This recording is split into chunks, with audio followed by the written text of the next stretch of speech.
Book 2, The Earth Under the Martians. Chapter 1, Underfoot. In the first book, I have wandered so much from my own adventures to tell of the experiences of my brother that all through the last 2 chapters 1 and the curate have been lurking in the empty house at Halliford whither we fled to escape the black smoke. There I will resume.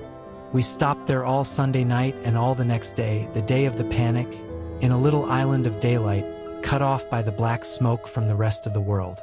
We could do nothing but wait in aching inactivity during those 2 weary days. My mind was occupied by anxiety for my wife. I figured her at Leatherhead, terrified, in danger, mourning me already as a dead man.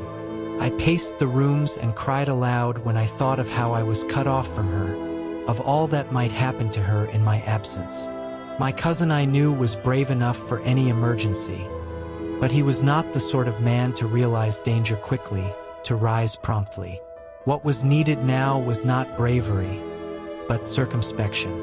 My only consolation was to believe that the Martians were moving Londonward and away from her. Such vague anxieties keep the mind sensitive and painful. I grew very weary and irritable with the curate's perpetual ejaculations. I tired of the sight of his selfish despair. After some ineffectual remonstrance, I kept away from him, staying in a room, evidently a children's schoolroom, containing globes, forms, and copybooks. When he followed me thither, I went to a box room at the top of the house and, in order to be alone with my aching miseries, locked myself in. We were hopelessly hemmed in by the black smoke all that day and the morning of the next. There were signs of people in the next house on Sunday evening. A face at a window and moving lights, and later the slamming of a door. But I do not know who these people were, nor what became of them. We saw nothing of them next day. The black smoke drifted slowly riverward all through Monday morning, creeping nearer and nearer to us, driving at last along the roadway outside the house that hid us. A Martian came across the fields about midday, laying the stuff with a jet of superheated steam that hissed against the walls, smashed all the windows it touched, and scalded the curate's hand as he fled out of the front room. When at last we crept across the sodden rooms and looked out again, the country northward was as though a black snowstorm had passed over it. Looking towards the river, we were astonished to see an unaccountable redness mingling with the black of the scorched meadows.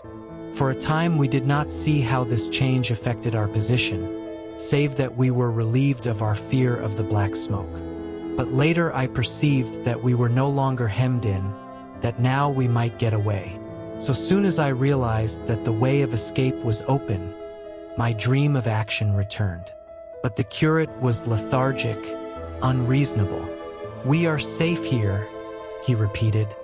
"Safe here." I resolved to leave him. Would that I had. Wiser now for the artilleryman's teaching, I sought out food and drink.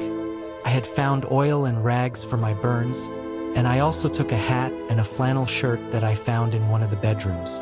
When it was clear to him that I meant to go alone, had reconciled myself to going alone, he suddenly roused himself to come.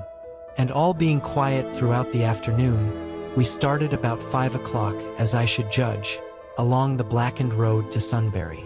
In Sunbury, and at intervals along the road, were dead bodies lying in contorted attitudes, horses as well as men, overturned carts and luggage, all covered thickly with black dust. That pall of cindery powder made me think of what I had read of the destruction of Pompeii. We got to Hampton Court without misadventure, our minds full of strange and unfamiliar appearances, and at Hampton Court our eyes were relieved to find a patch of green that had escaped the suffocating drift. We went through Bushy Park, with its deer going to and fro under the chestnuts, and some men and women hurrying in the distance towards Hampton, and so we came to Twickenham. These were the first people we saw. Away across the road, the woods beyond Ham and Petersham were still afire. Twickenham was uninjured by either heat ray or black smoke, and there were more people about here, though none could give us news. For the most part, they were like ourselves, taking advantage of a lull to shift their quarters. I have an impression that many of the houses here were still occupied by scared inhabitants, too frightened even for flight. Here, too, the evidence of a hasty rout was abundant along the road. I remember most vividly 3 smashed bicycles in a heap, pounded into the road by the wheels of subsequent carts. We crossed Richmond Bridge about 8:30. We hurried across the exposed bridge, of course, but I noticed floating down the stream a number of red masses, some many feet across. I did not know what these were. There was no time for scrutiny, and I put a more horrible interpretation on them than they deserved. Here again on the Surrey side were black dust that had once been smoke and dead bodies, a heap near the approach to the station. But we had no glimpse of the Martians until we were some way towards Barnes. We saw in the blackened distance a group of 3 people running down a side street towards the river, but otherwise it seemed deserted. Up the hill, Richmond town was burning briskly. Outside the town of Richmond, there was no trace of the black smoke. Then suddenly, as we approached Kew, came a number of people running, and the upper works of a Martian fighting machine loomed in sight over the housetops, not 100 yards away from us. We stood aghast at our danger, and had the Martian looked down, we must immediately have perished. We were so terrified that we dared not go on, but turned aside and hid in a shed in a garden. There the curate crouched, weeping silently, and refusing to stir again. But my fixed idea of reaching Leatherhead would not let me rest, and in the twilight I ventured out again. I went through a shrubbery, and along a passage beside a big house standing in its own grounds, and so emerged upon the road towards Kew. The curate I left in the shed, but he came hurrying after me. That second start was the most foolhardy thing I ever did, for it was manifest the Martians were about us. No sooner had the curate overtaken me than we saw either the fighting machine we had seen before or another, far away across the meadows in the direction of Kew Lodge. 4 or 5 little black figures hurried before it across the green-gray of the field, and in a moment it was evident this Martian pursued them. In 3 strides he was among them, and they ran radiating from his feet in all directions. He used no heat ray to destroy them, but picked them up one by one. Apparently he tossed them into the great metallic carrier which projected behind him, much as a workman's basket hangs over his shoulder. It was the first time I realized that the Martians might have any other purpose than destruction with defeated humanity. We stood for a moment petrified, then turned and fled through a gate behind us into a walled garden, fell into, rather than found, a fortunate ditch, and lay there, scarce daring to whisper to each other until the stars were out. I suppose it was nearly 11 o'clock before we gathered courage to start again, no longer venturing into the road, but sneaking along hedgerows and through plantations, and watching keenly through the darkness, he on the right and I on the left, for the Martians, who seemed to be all about us. In one place we blundered upon a scorched and blackened area, now cooling and ashen, and a number of scattered dead bodies of men, burned horribly about the heads and trunks but with their legs and boots mostly intact, and of dead horses 50 feet, perhaps, behind a line of 4 ripped guns and smashed gun carriages. Sheen, it seemed, had escaped destruction, but the place was silent and deserted. Here we happened on no dead, though the night was too dark for us to see into the side roads of the place. In Sheen, my companion suddenly complained of faintness and thirst, and we decided to try one of the houses. The first house we entered, after a little difficulty with the window, was a small semi-detached villa, and I found nothing eatable left in the place but some moldy cheese. There was, however, water to drink, and I took a hatchet, which promised to be useful in our next housebreaking.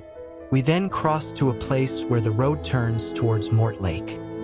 Here there stood a white house within a walled garden, and in the pantry of this domicile we found a store of food: 2 loaves of bread in a pan, an uncooked steak, and the half of a ham.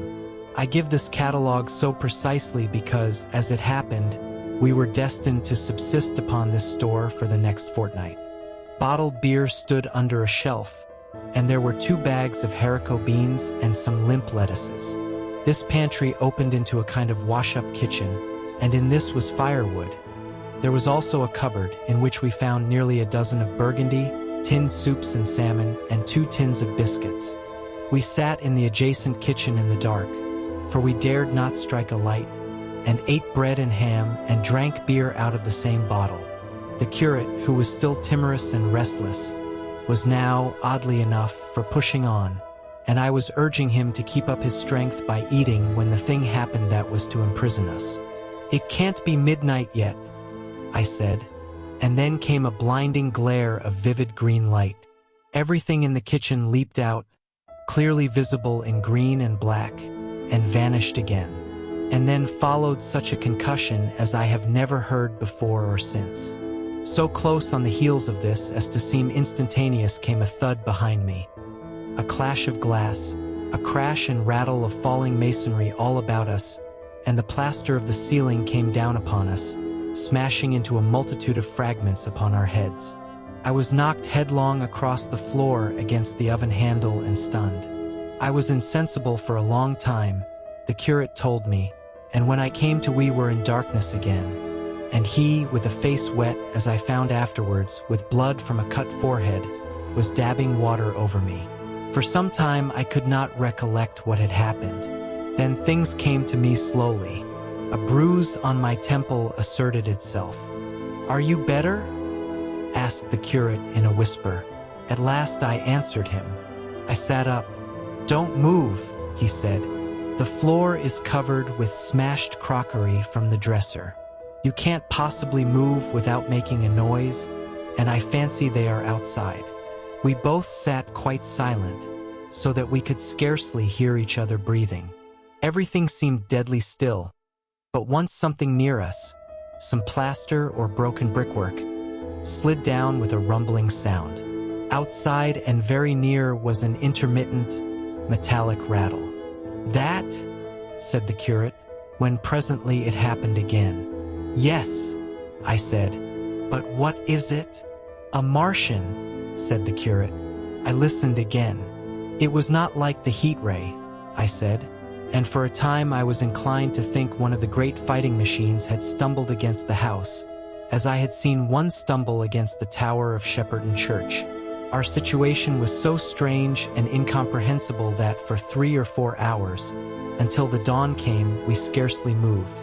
And then the light filtered in, not through the window, which remained black, but through a triangular aperture between a beam and a heap of broken bricks in the wall behind us. The interior of the kitchen we now saw grayly for the first time.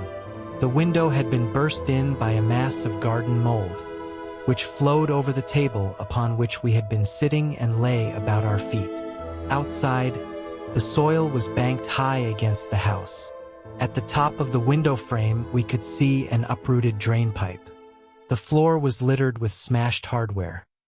The end of the kitchen towards the house was broken into, and since the daylight shone in there, it was evident the greater part of the house had collapsed. Contrasting vividly with this ruin was the neat dresser, stained in the fashion pale green, and with a number of copper and tin vessels below it, the wallpaper imitating blue and white tiles, and a couple of colored supplements fluttering from the walls above the kitchen range. As the dawn grew clearer, we saw through the gap in the wall the body of a Martian, standing sentinel, I suppose, over the still glowing cylinder. At the sight of that, we crawled as circumspectly as possible out of the twilight of the kitchen into the darkness of the scullery. Abruptly, the right interpretation dawned upon my mind. "The 5th cylinder," I whispered. "The 5th shot from Mars has struck this house and buried us under the ruins." For a time the curate was silent, and then he whispered, "God have mercy upon us." I heard him presently whimpering to himself. Save for that sound we lay quite still in the scullery. I for my part scarce dared breathe, and sat with my eyes fixed on the faint light of the kitchen door. I could just see the curate's face, a dim, oval shape, and his collar and cuffs. Outside there began a metallic hammering, then a violent hooting, and then again, after a quiet interval, a hissing like the hissing of an engine. These noises, for the most part problematical, continued intermittently, and seemed if anything to increase in number as time wore on. Presently a measured thudding and a vibration that made everything about us quiver and the vessels in the pantry ring and shift began and continued. Once the light was eclipsed, and the ghostly kitchen doorway became absolutely dark. For many hours we must have crouched there, silent and shivering, until our tired attention failed. At last I found myself awake and very hungry. I am inclined to believe we must have spent the greater portion of a day before that awakening. My hunger was at a stride so insistent that it moved me to action. I told the curate I was going to seek food and felt my way towards the pantry. He made me no answer, but so soon as I began eating, the faint noise I made stirred him up and I heard him crawling after me. Chapter 2. What we saw from the ruined house. After eating, we crept back to the scullery, and there I must have dozed again, for when presently I looked round I was alone. The thudding vibration continued with wearisome persistence. I whispered for the curate several times, and at last felt my way to the door of the kitchen. It was still daylight, and I perceived him across the room, lying against the triangular hole that looked out upon the Martians. His shoulders were hunched, so that his head was hidden from me. I could hear a number of noises almost like those in an engine shed, and the place rocked with that beating thud. Through the aperture in the wall I could see the top of a tree touched with gold and the warm blue of a tranquil evening sky. For a minute or so I remained watching the curate, and then I advanced, crouching and stepping with extreme care amid the broken crockery that littered the floor. I touched the curate's leg, and he started so violently that a mass of plaster went sliding down outside and fell with a loud impact. I gripped his arm, fearing he might cry out, and for a long time we crouched motionless. Then I turned to see how much of our rampart remained. The detachment of the plaster had left a vertical slit open in the debris, and by raising myself cautiously across a beam, I was able to see out of this gap into what had been overnight a quiet suburban roadway. Vast, indeed, was the change that we beheld. The fifth cylinder must have fallen right into the midst of the house we had first visited. The building had vanished, completely smashed, pulverized, and dispersed by the blow. The cylinder lay now far beneath the original foundations, deep in a hole already vastly larger than the pit I had looked into at Woking. The earth all round it had splashed under that tremendous impact. Splashed is the only word, and lay in heaped piles that hid the masses of the adjacent houses. It had behaved exactly like mud under the violent blow of a hammer. Our house had collapsed backward. The front portion, even on the ground floor, had been destroyed completely. By a chance the kitchen and scullery had escaped, and stood buried now under soil and ruins, closed in by tons of earth on every side save towards the cylinder. Over that aspect we hung now on the very edge of the great circular pit the Martians were engaged in making. The heavy beating sound was evidently just behind us, and ever and again a bright green vapor drove up like a veil across our peephole. The cylinder was already opened in the center of the pit, and on the farther edge of the pit, amid the smashed and gravel-heaped shrubbery, one of the great fighting machines, deserted by its occupant, stood stiff and tall against the evening sky. At first I scarcely noticed the pit and the cylinder, although it has been convenient to describe them first, on account of the extraordinary glittering mechanism I saw busy in the excavation, and on account of the strange creatures that were crawling slowly and painfully across the heaped mold near it. The mechanism it certainly was that held my attention first. It was one of those complicated fabrics that have since been called handling machines, and the study of which has already given such an enormous impetus to terrestrial invention. As it dawned upon me first, it presented a sort of metallic spider with 5 jointed, agile legs, and with an extraordinary number of jointed levers, bars, and reaching and clutching tentacles about its body. Most of its arms were retracted, but with 3 long tentacles it was fishing out a number of rods, plates, and bars which lined the covering and apparently strengthened the walls of the cylinder. These, as it extracted them, were lifted out and deposited upon a level surface of earth behind it. Its motion was so swift, complex, and perfect that at first I did not see it as a machine, in spite of its metallic glitter. The fighting machines were coordinated and animated to an extraordinary pitch, but nothing to compare with this. People who have never seen these structures, and have only the ill-imagined efforts of artists or the imperfect descriptions of such eyewitnesses as myself to go upon, scarcely realize that living quality. I recall particularly the illustration of one of the first pamphlets to give a consecutive account of the war. The artist had evidently made a hasty study of one of the fighting machines, and there his knowledge ended. He presented them as tilted, stiff tripods, without either flexibility or subtlety, and with an altogether misleading monotony of effect. The pamphlet containing these renderings had a considerable vogue, and I mention them here simply to warn the reader against the impression they may have created. They were no more like the Martians I saw in action than a Dutch doll is like a human being. To my mind, the pamphlet would have been much better without them. At first, I say, the handling machine did not impress me as a machine, but as a crab-like creature with a glittering integument, the controlling Martian whose delicate tentacles actuated its movements seeming to be simply the equivalent of the crab's cerebral portion. But then I perceived the resemblance of its gray-brown, shiny, leathery integument to that of the other sprawling bodies beyond, and the true nature of this dexterous workman dawned upon me. With that realization, my interest shifted to those other creatures, the real Martians. Already I had had a transient impression of these, and the first nausea no longer obscured my observation. Moreover, I was concealed and motionless, and under no urgency of action. They were, I now saw, the most unearthly creatures it is possible to conceive. They were huge round bodies, or rather heads, about 4 feet in diameter, each body having in front of it a face. This face had no nostrils. Indeed, the Martians do not seem to have had any sense of smell, but it had a pair of very large dark-colored eyes, and just beneath this a kind of fleshy beak. In the back of this head or body, I scarcely know how to speak of it, was the single tight tympanic surface, since known to be anatomically an ear, though it must have been almost useless in our dense air.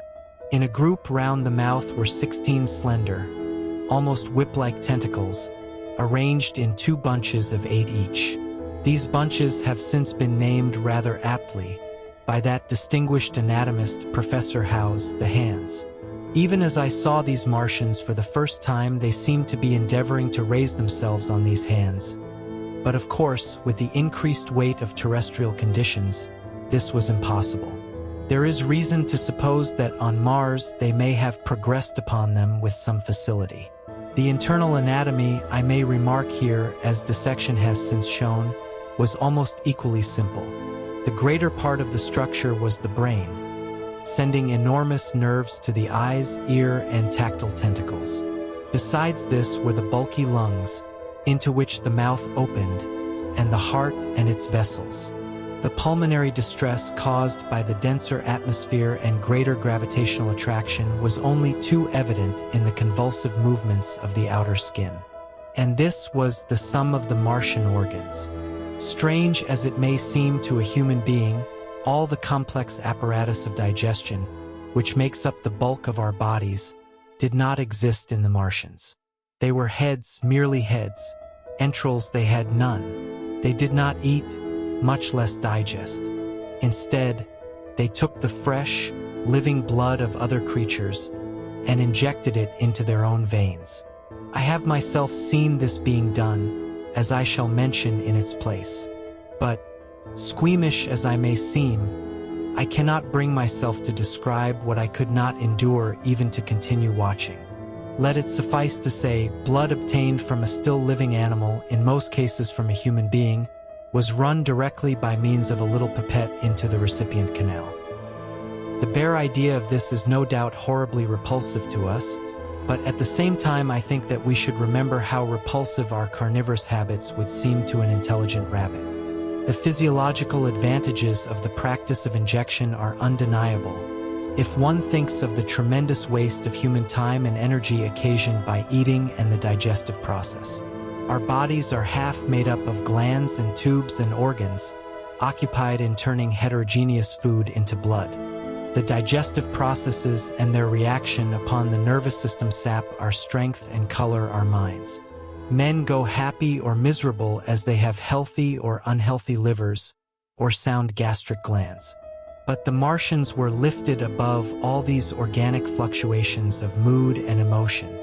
Their undeniable preference for men as their source of nourishment is partly explained by the nature of the remains of the victims they had brought with them as provisions from Mars.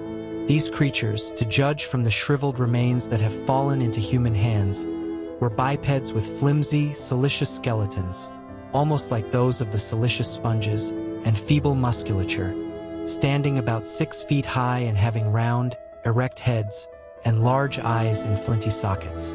2 or 3 of these seemed to have been brought in each cylinder, and all were killed before Earth was reached.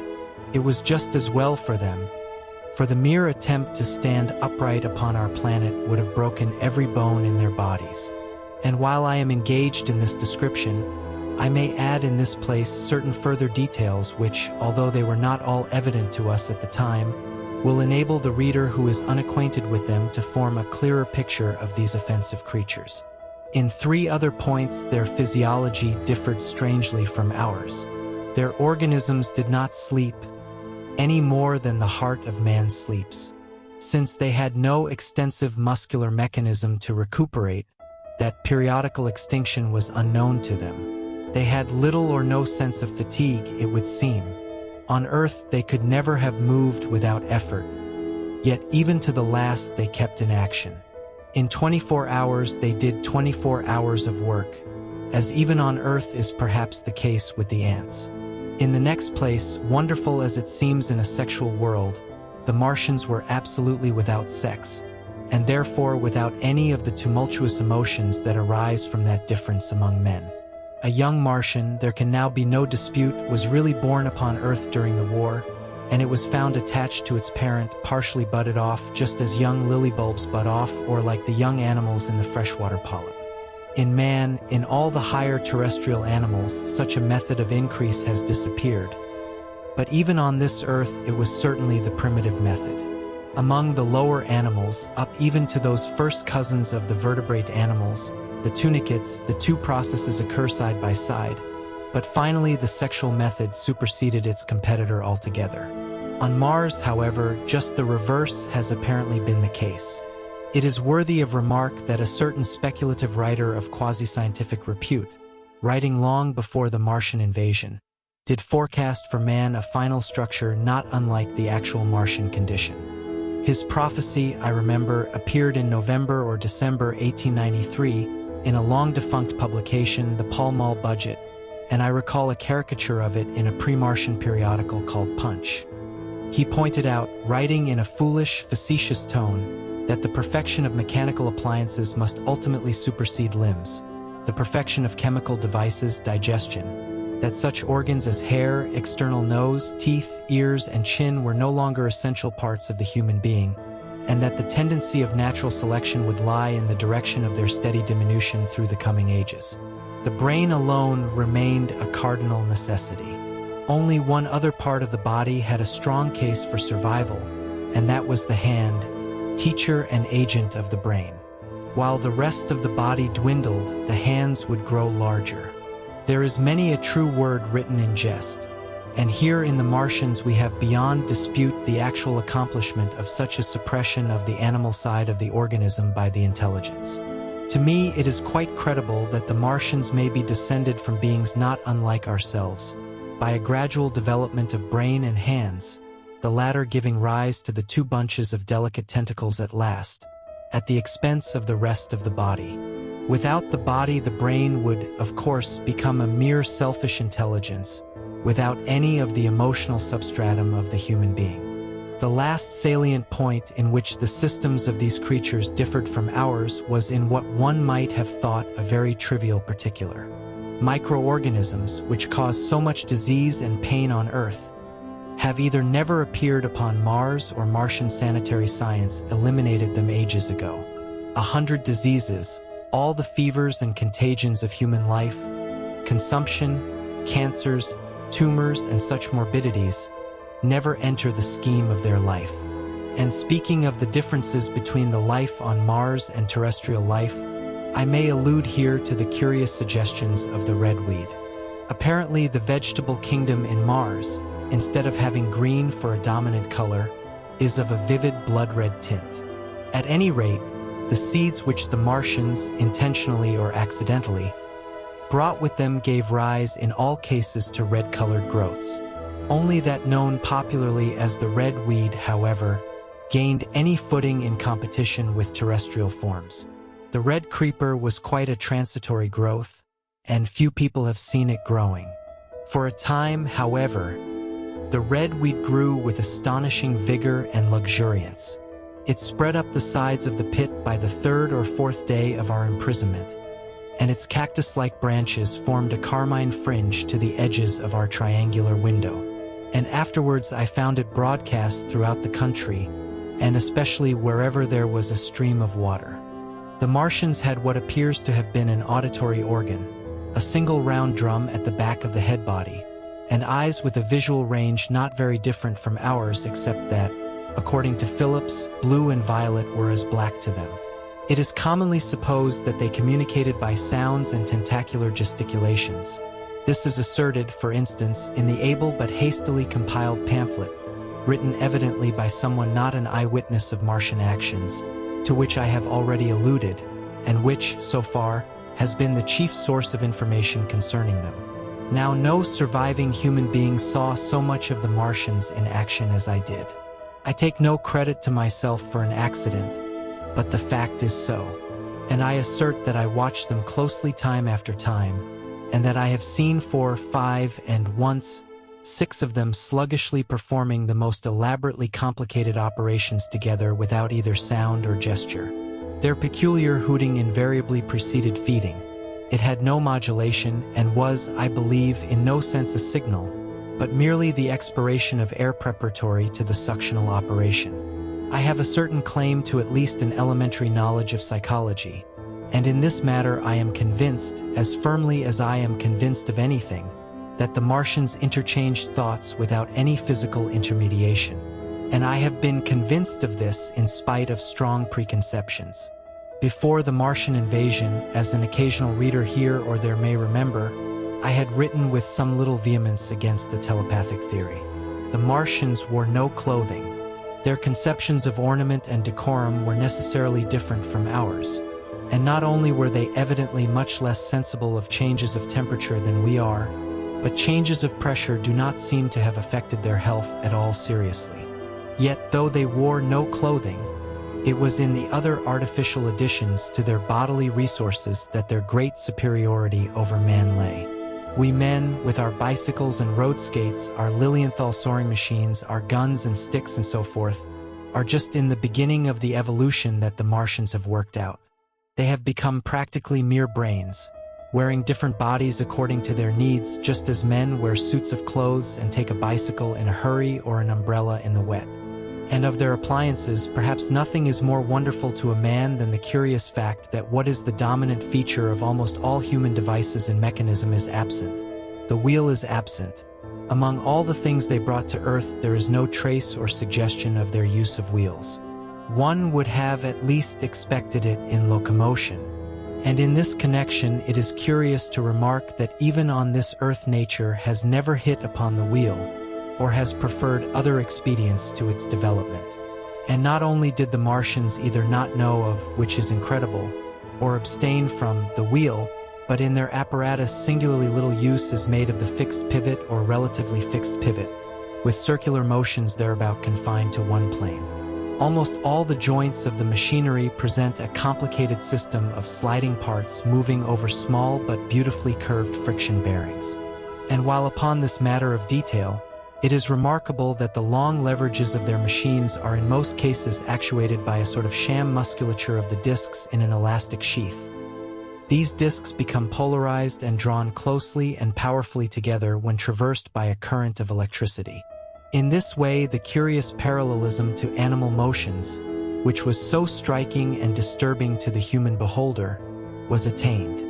Such quasi-muscles abounded in the crab-like handling machine which, on my first peeping out of the slit, I watched unpacking the cylinder. It seemed infinitely more alive than the actual Martians lying beyond it in the sunset light, panting, stirring ineffectual tentacles, and moving feebly after their vast journey across space. While I was still watching their sluggish motions in the sunlight, and noting each strange detail of their form, the curate reminded me of his presence by pulling violently at my arm. I turned to a scowling face and silent, eloquent lips. He wanted the slit, which permitted only one of us to peep through, and so I had to forego watching them for a time while he enjoyed that privilege. When I looked again, the busy handling machine had already put together several of the pieces of apparatus it had taken out of the cylinder into a shape having an unmistakable likeness to its own. And down on the left, a busy little digging mechanism had come into view, emitting jets of green vapor and working its way round the pit, excavating and embanking in a methodical and discriminating manner. This it was which had caused the regular beating noise and the rhythmic shocks that had kept our ruinous refuge quivering, piped and whistled as it worked. So far as I could see, the thing was without a directing Martian at all. Chapter 3. The Days of Imprisonment. The arrival of a second fighting machine drove us from our peephole into the scullery, for we feared that from his elevation the Martian might see down upon us behind our barrier. At a later date we began to feel less in danger of their eyes, for to an eye in the dazzle of the sunlight outside our refuge must have been blank blackness, but at first the slightest suggestion of approach drove us into the scullery in heart-throbbing retreat. Yet terrible as was the danger we incurred, the attraction of peeping was for both of us irresistible. And I recall now with a sort of wonder that, in spite of the infinite danger in which we were between starvation and a still more terrible death, we could yet struggle bitterly for that horrible privilege of sight. We would race across the kitchen in a grotesque way between eagerness and the dread of making a noise, and strike each other, and thrust and kick, within a few inches of exposure. The fact is that we had absolutely incompatible dispositions and habits of thought and action, and our danger and isolation only accentuated the incompatibility. At Halliford I had already come to hate the curate's trick of helpless exclamation, his stupid rigidity of mind. His endless muttering monologue vitiated every effort I made to think out a line of action, and drove me at times, thus pent up and intensified, almost to the verge of craziness. He was as lacking in restraint as a silly woman. He would weep for hours together, and I verily believe that to the very end the spoiled child of life thought his weak tears in some way efficacious. And I would sit in the darkness, unable to keep my mind off him by reason of his importunities. He ate more than I did, and it was in vain I pointed out that our only chance of life was to stop in the house until the Martians had done with their pit, that in that long patience a time might presently come when we should need food. He ate and drank impulsively in heavy meals at long intervals. He slept little.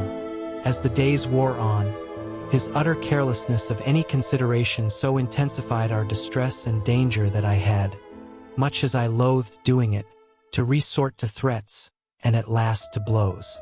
That brought him to reason for a time, but he was one of those weak creatures, void of pride, timorous, anemic, hateful souls, full of shifty cunning, who face neither God nor man, who face not even themselves.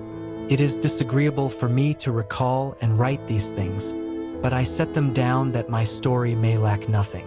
Those who have escaped the dark and terrible aspects of life will find my brutality, my flash of rage in our final tragedy, easy enough to blame. For they know what is wrong as well as any, but not what is possible to tortured men. But those who have been under the shadow, who have gone down at last to elemental things, will have a wider charity. And while within we fought out our dark, dim contest of whispers, snatched food and drink, and gripping hands and blows, without, in the pitiless sunlight of that terrible June, was the strange wonder, the unfamiliar routine of the Martians in the pit. Let me return to those first new experiences of mine. After a long time, I ventured back to the peephole, to find that the newcomers had been reinforced by the occupants of no fewer than 3 of the fighting machines. These last had brought with them certain fresh appliances that stood in an orderly manner about the cylinder. The second handling machine was now completed, and was busied in serving one of the novel contrivances the big machine had brought. This was a body resembling a milk can in its general form, above which oscillated a pear-shaped receptacle, and from which a stream of white powder flowed into a circular basin below.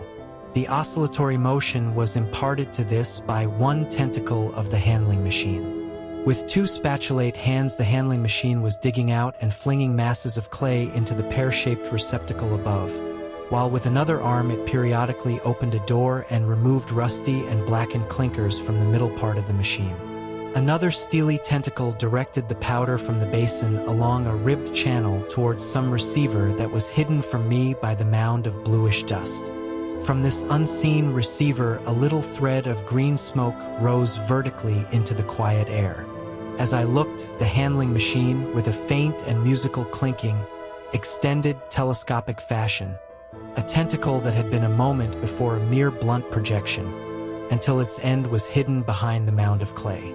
In another second it had lifted a bar of white aluminium into sight, untarnished as yet, and shining dazzlingly, and deposited it in a growing stack of bars that stood at the side of the pit. Between sunset and starlight, this dexterous machine must have made more than 100 such bars out of the crude clay, and the mound of bluish dust rose steadily until it topped the side of the pit.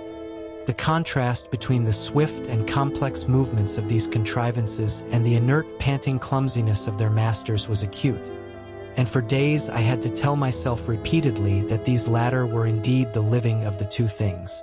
The curate had possession of the slit when the first men were brought to the pit. I was sitting below, huddled up, listening with all my ears. He made a sudden movement backward, and I, fearful that we were observed, crouched in a spasm of terror. He came sliding down the rubbish and crept beside me in the darkness, inarticulate, gesticulating, and for a moment I shared his panic. His gesture suggested a resignation of the slit, and after a little while my curiosity gave me courage, and I rose up, stepped across him, and clambered up to it. At first I could see no reason for his frantic behavior. The twilight had now come, the stars were little and faint, but the pit was illuminated by the flickering green fire that came from the aluminium making. The whole picture was a flickering scheme of green gleams and shifting rusty black shadows, strangely trying to the eyes. Over and through it all went the bats, heeding it not at all.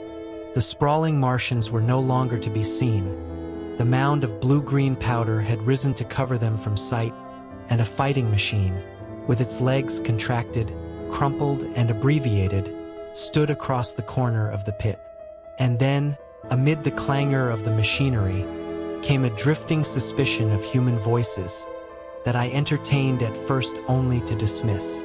I crouched, watching this fighting machine closely, satisfying myself now for the first time that the hood did indeed contain a Martian. As the green flames lifted, I could see the oily gleam of his integument and the brightness of his eyes. And suddenly I heard a yell, and saw a long tentacle reaching over the shoulder of the machine to the little cage that hunched upon its back. Then something struggling violently, was lifted high against the sky, a black, vague enigma against the starlight. And as this black object came down again, I saw by the green brightness that it was a man. For an instant he was clearly visible. He was a stout, ruddy, middle-aged man, well-dressed. 3 days before, he must have been walking the world, a man of considerable consequence. I could see his staring eyes and gleams of light on his studs and watch chain. He vanished behind the mound, and for a moment there was silence. And then began a shrieking and a sustained and cheerful hooting from the Martians.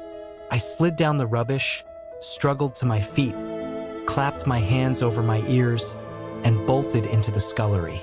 The curate, who had been crouching silently with his arms over his head, looked up as I passed, cried out quite loudly at my desertion of him, and came running after me.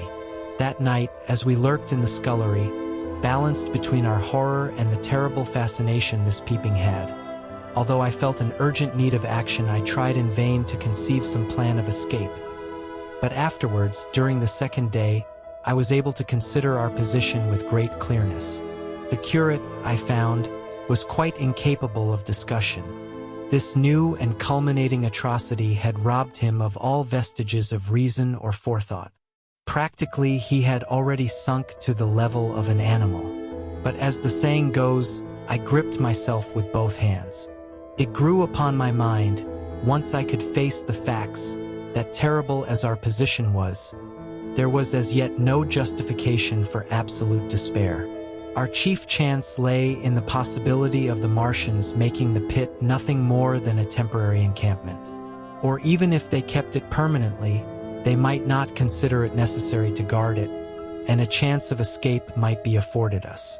I also weighed very carefully the possibility of our digging a way out in a direction away from the pit, but the chances of our emerging within sight of some sentinel fighting machine seemed at first too great, and I should have had to do all the digging myself.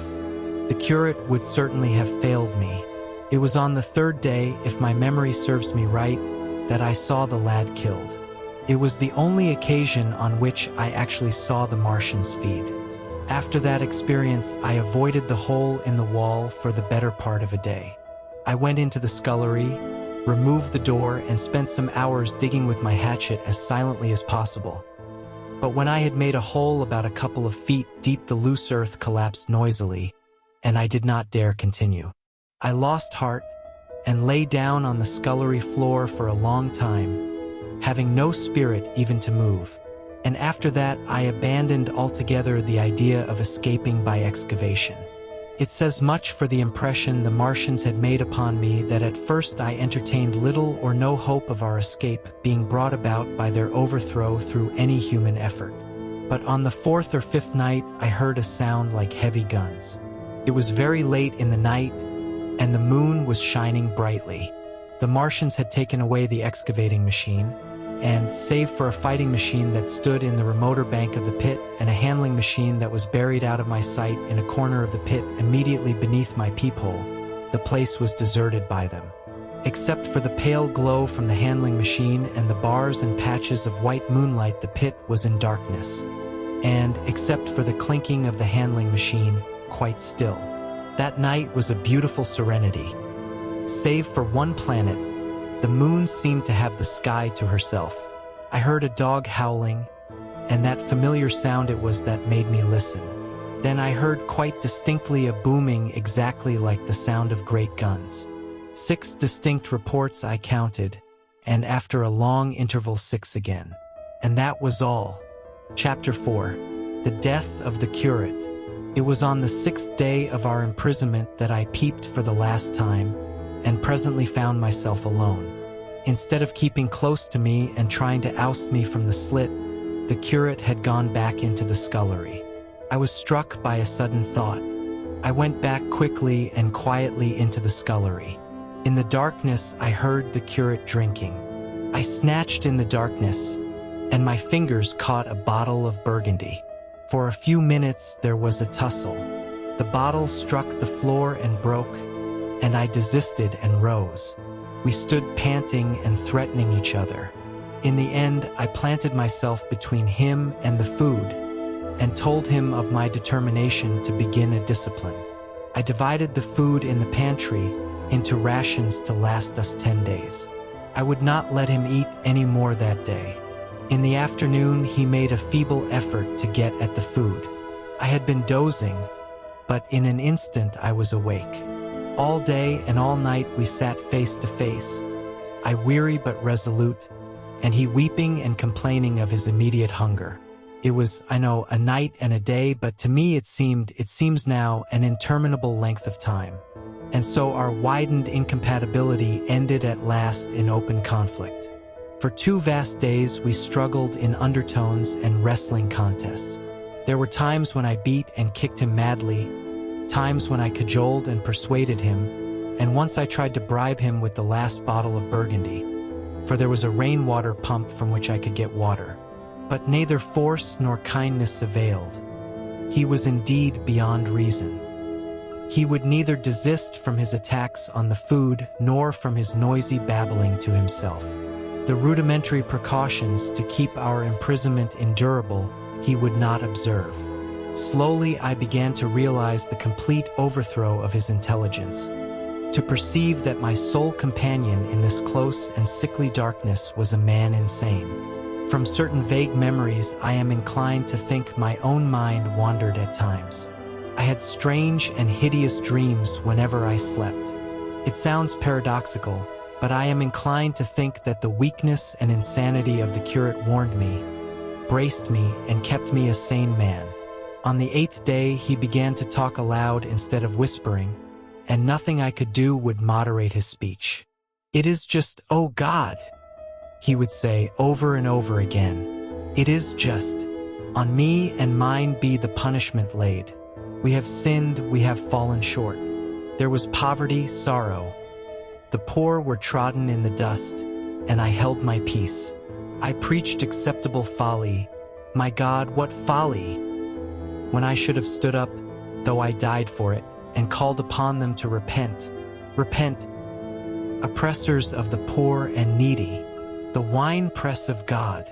Then he would suddenly revert to the matter of the food I withheld from him, praying, begging, weeping, at last threatening. He began to raise his voice. I prayed him not to. He perceived a hold on me. He threatened he would shout and bring the Martians upon us.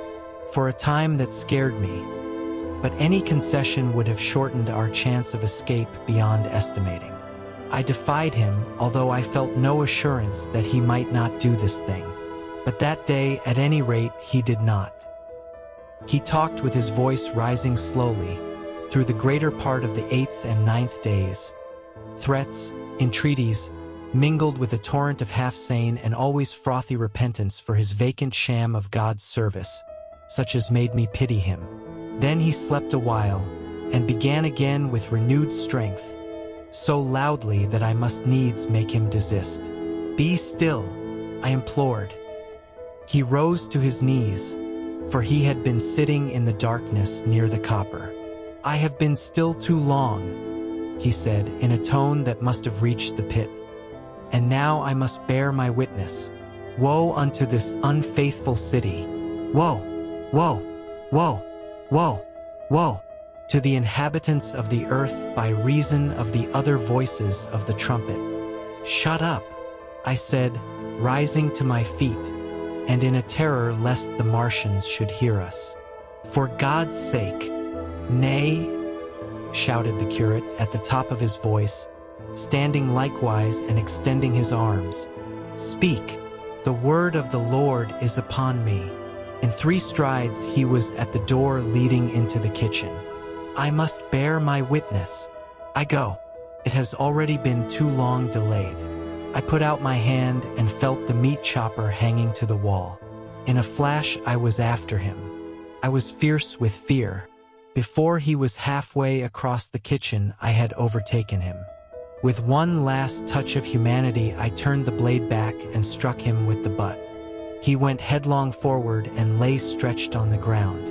I stumbled over him and stood panting. He lay still. Suddenly I heard a noise without, the run and smash of slipping plaster, and the triangular aperture in the wall was darkened. I looked up and saw the lower surface of a handling machine coming slowly across the hole. One of its gripping limbs curled amid the debris. Another limb appeared, feeling its way over the fallen beams. I stood petrified, staring. Then I saw through a sort of glass plate near the edge of the body the face, as we may call it, and the large dark eyes of a Martian, peering, and then a long metallic snake of tentacle came feeling slowly through the hole. I turned by an effort, stumbled over the curate, and stopped at the scullery door. The tentacle was now some way, 2 yards or more, in the room and twisting and turning with queer sudden movements this way and that. For a while I stood fascinated by that slow, fitful advance. Then, with a faint, hoarse cry, I forced myself across the scullery. I trembled violently. I could scarcely stand upright. I opened the door of the coal cellar and stood there in the darkness staring at the faintly lit doorway into the kitchen and listening. Had the Martian seen me? What was it doing now? Something was moving to and fro there very quietly. Every now and then it tapped against the wall or started on its movements with a faint metallic ringing, like the movements of keys on a split ring. Then a heavy body, I knew too well what, was dragged across the floor of the kitchen towards the opening. Irresistibly attracted, I crept to the door and peeped into the kitchen.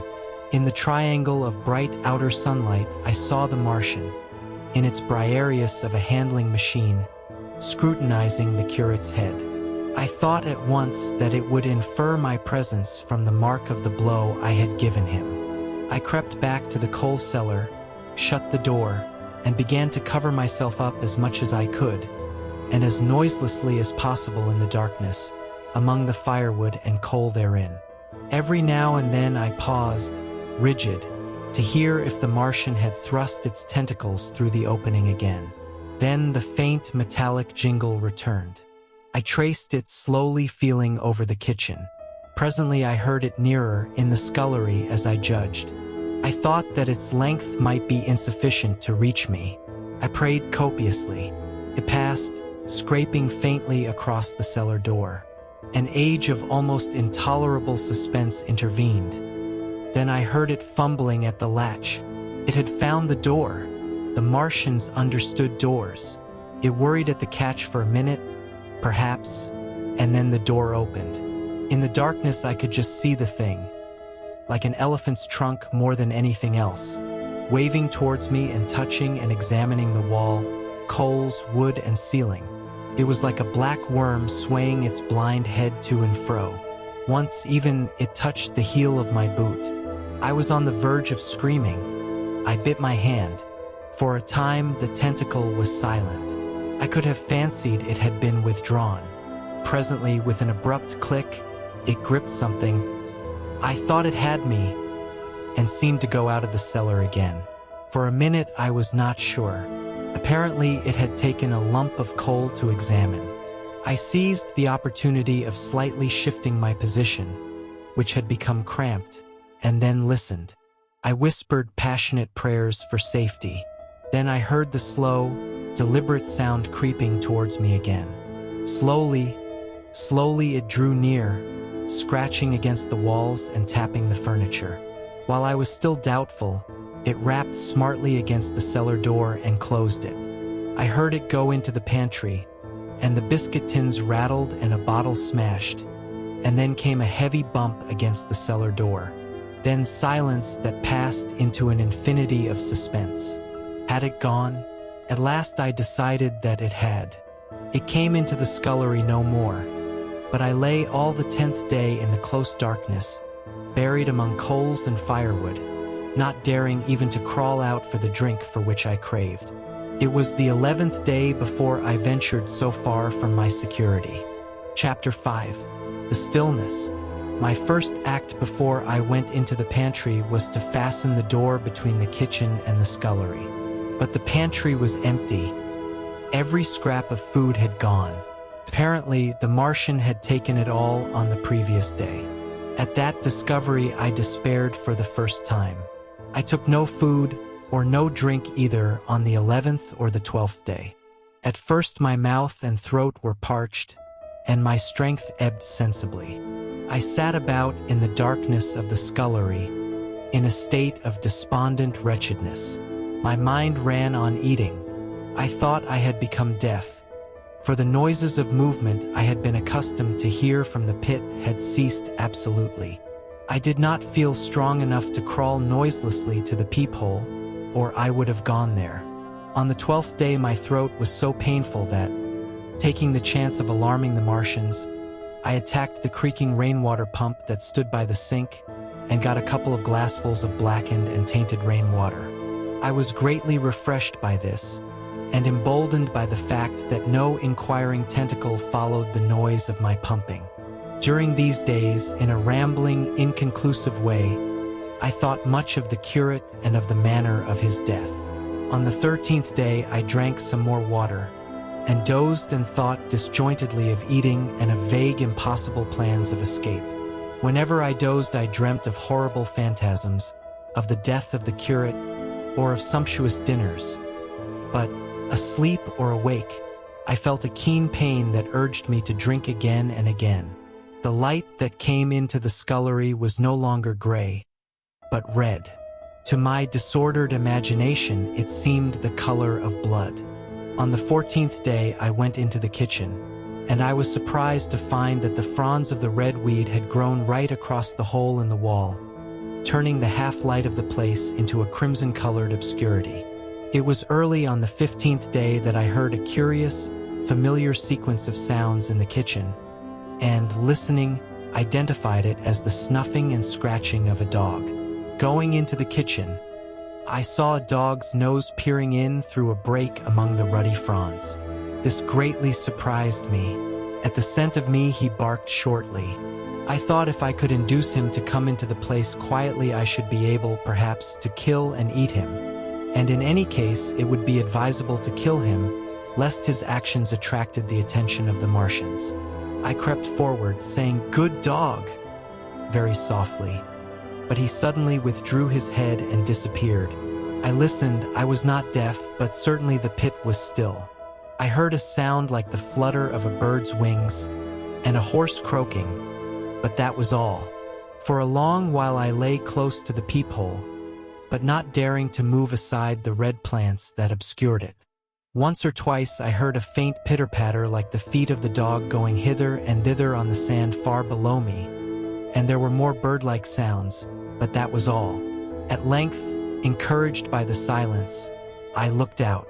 Except in the corner, where a multitude of crows hopped and fought over the skeletons of the dead the Martians had consumed, there was not a living thing in the pit. I stared about me, scarcely believing my eyes. All the machinery had gone, save for the big mound of grayish-blue powder in one corner, certain bars of aluminium in another, the black birds, and the skeletons of the killed. The place was merely an empty circular pit in the sand. Slowly I thrust myself out through the red weed and stood upon the mound of rubble. I could see in any direction save behind me, to the north, and neither Martians nor sign of Martians were to be seen. The pit dropped sheerly from my feet, but a little way along the rubbish afforded a practicable slope to the summit of the ruins. My chance of escape had come. I began to tremble. I hesitated for some time, and then, in a gust of desperate resolution, and with a heart that throbbed violently, I scrambled to the top of the mound in which I had been buried so long. I looked about again. To the northward, too, no Martian was visible. When I had last seen this part of Sheen in the daylight, it had been a straggling street of comfortable white and red houses, interspersed with abundant shady trees. Now I stood on a mound of smashed brickwork, clay and gravel, over which spread a multitude of red cactus-shaped plants, knee-high, without a solitary terrestrial growth to dispute their footing. The trees near me were dead and brown, but further a network of red thread scaled the still living stems. The neighboring houses had all been wrecked, but none had been burned. Their walls stood, sometimes to the second story, with smashed windows and shattered doors. The red weed grew tumultuously in their roofless rooms. Below me was the great pit, with the crows struggling for its refuse. A number of other birds hopped about among the ruins.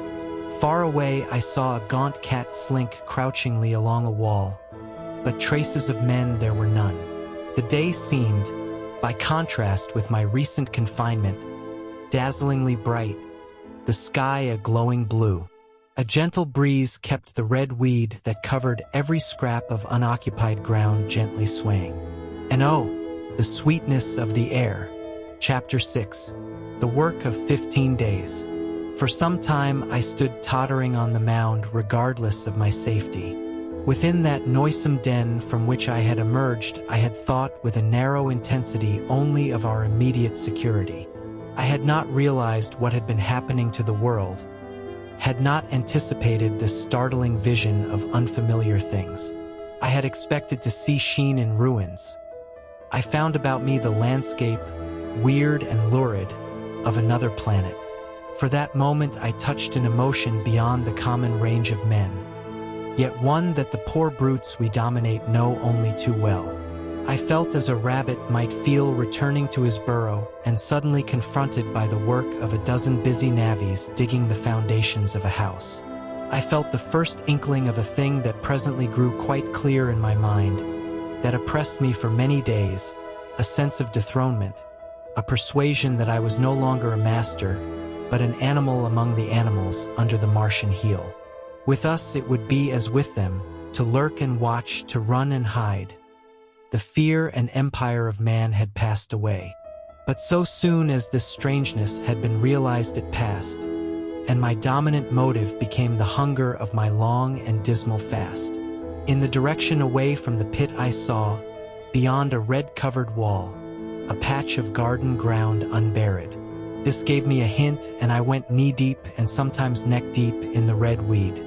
The density of the weed gave me a reassuring sense of hiding.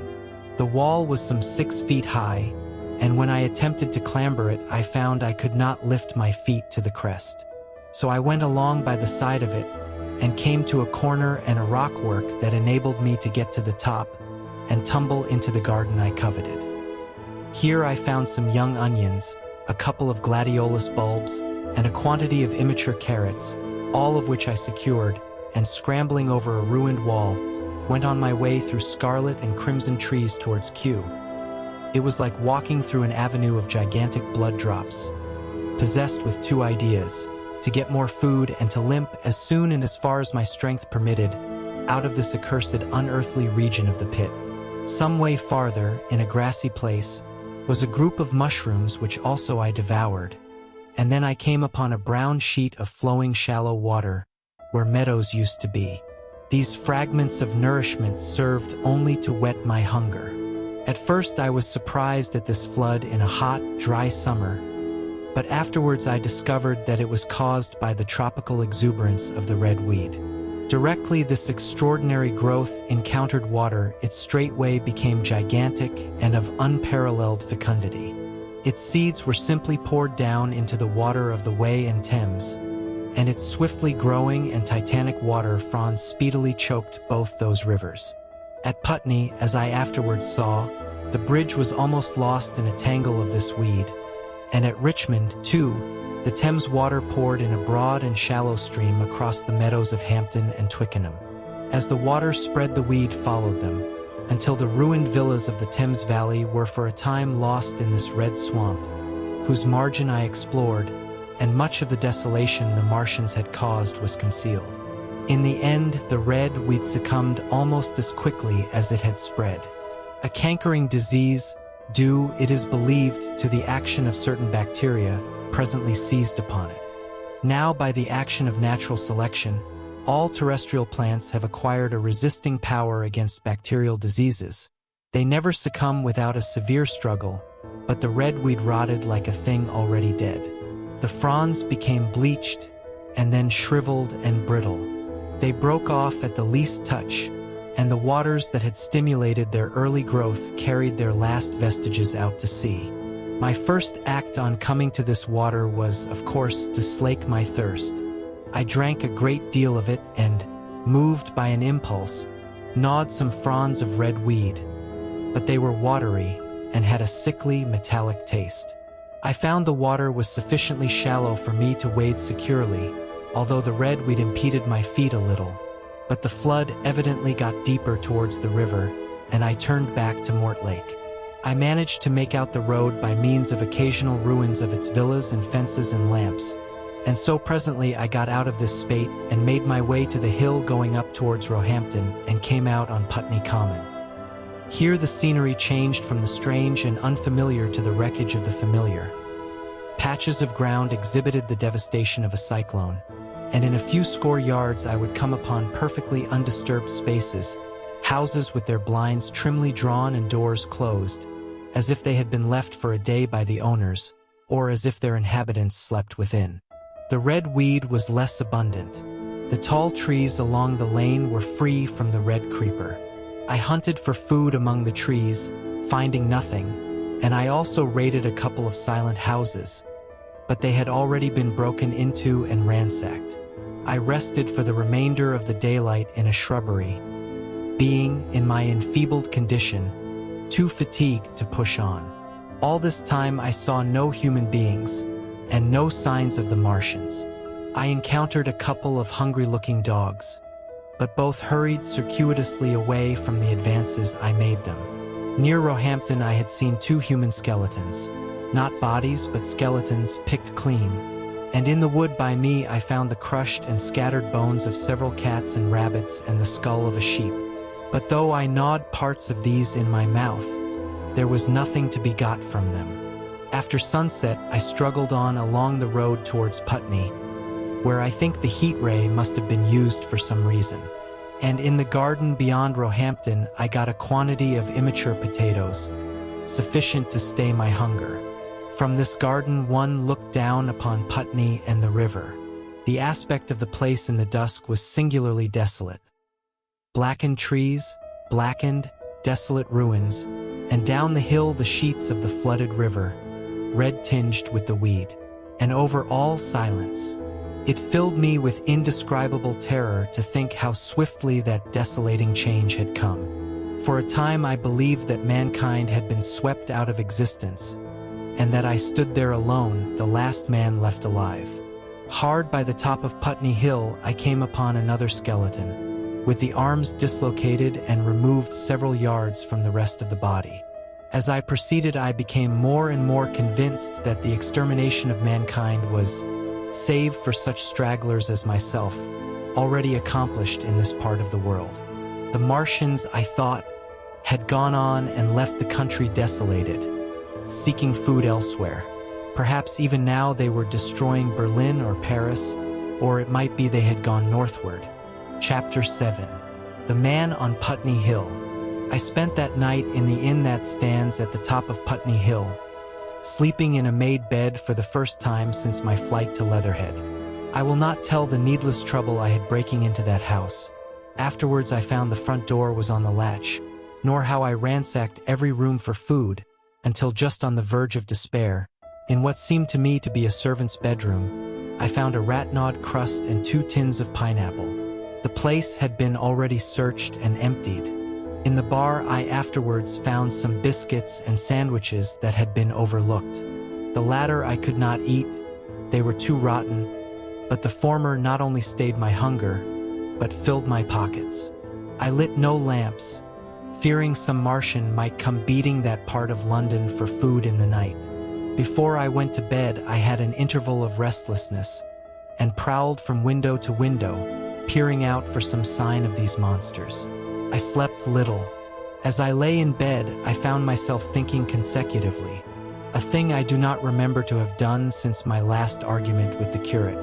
During all the intervening time, my mental condition had been a hurrying succession of vague emotional states or a sort of stupid receptivity. But in the night my brain, reinforced, I suppose, by the food I had eaten, grew clear again, and I thought. 3 things struggled for possession of my mind: the killing of the curate, the whereabouts of the Martians, and the possible fate of my wife. The former gave me no sensation of horror or remorse to recall.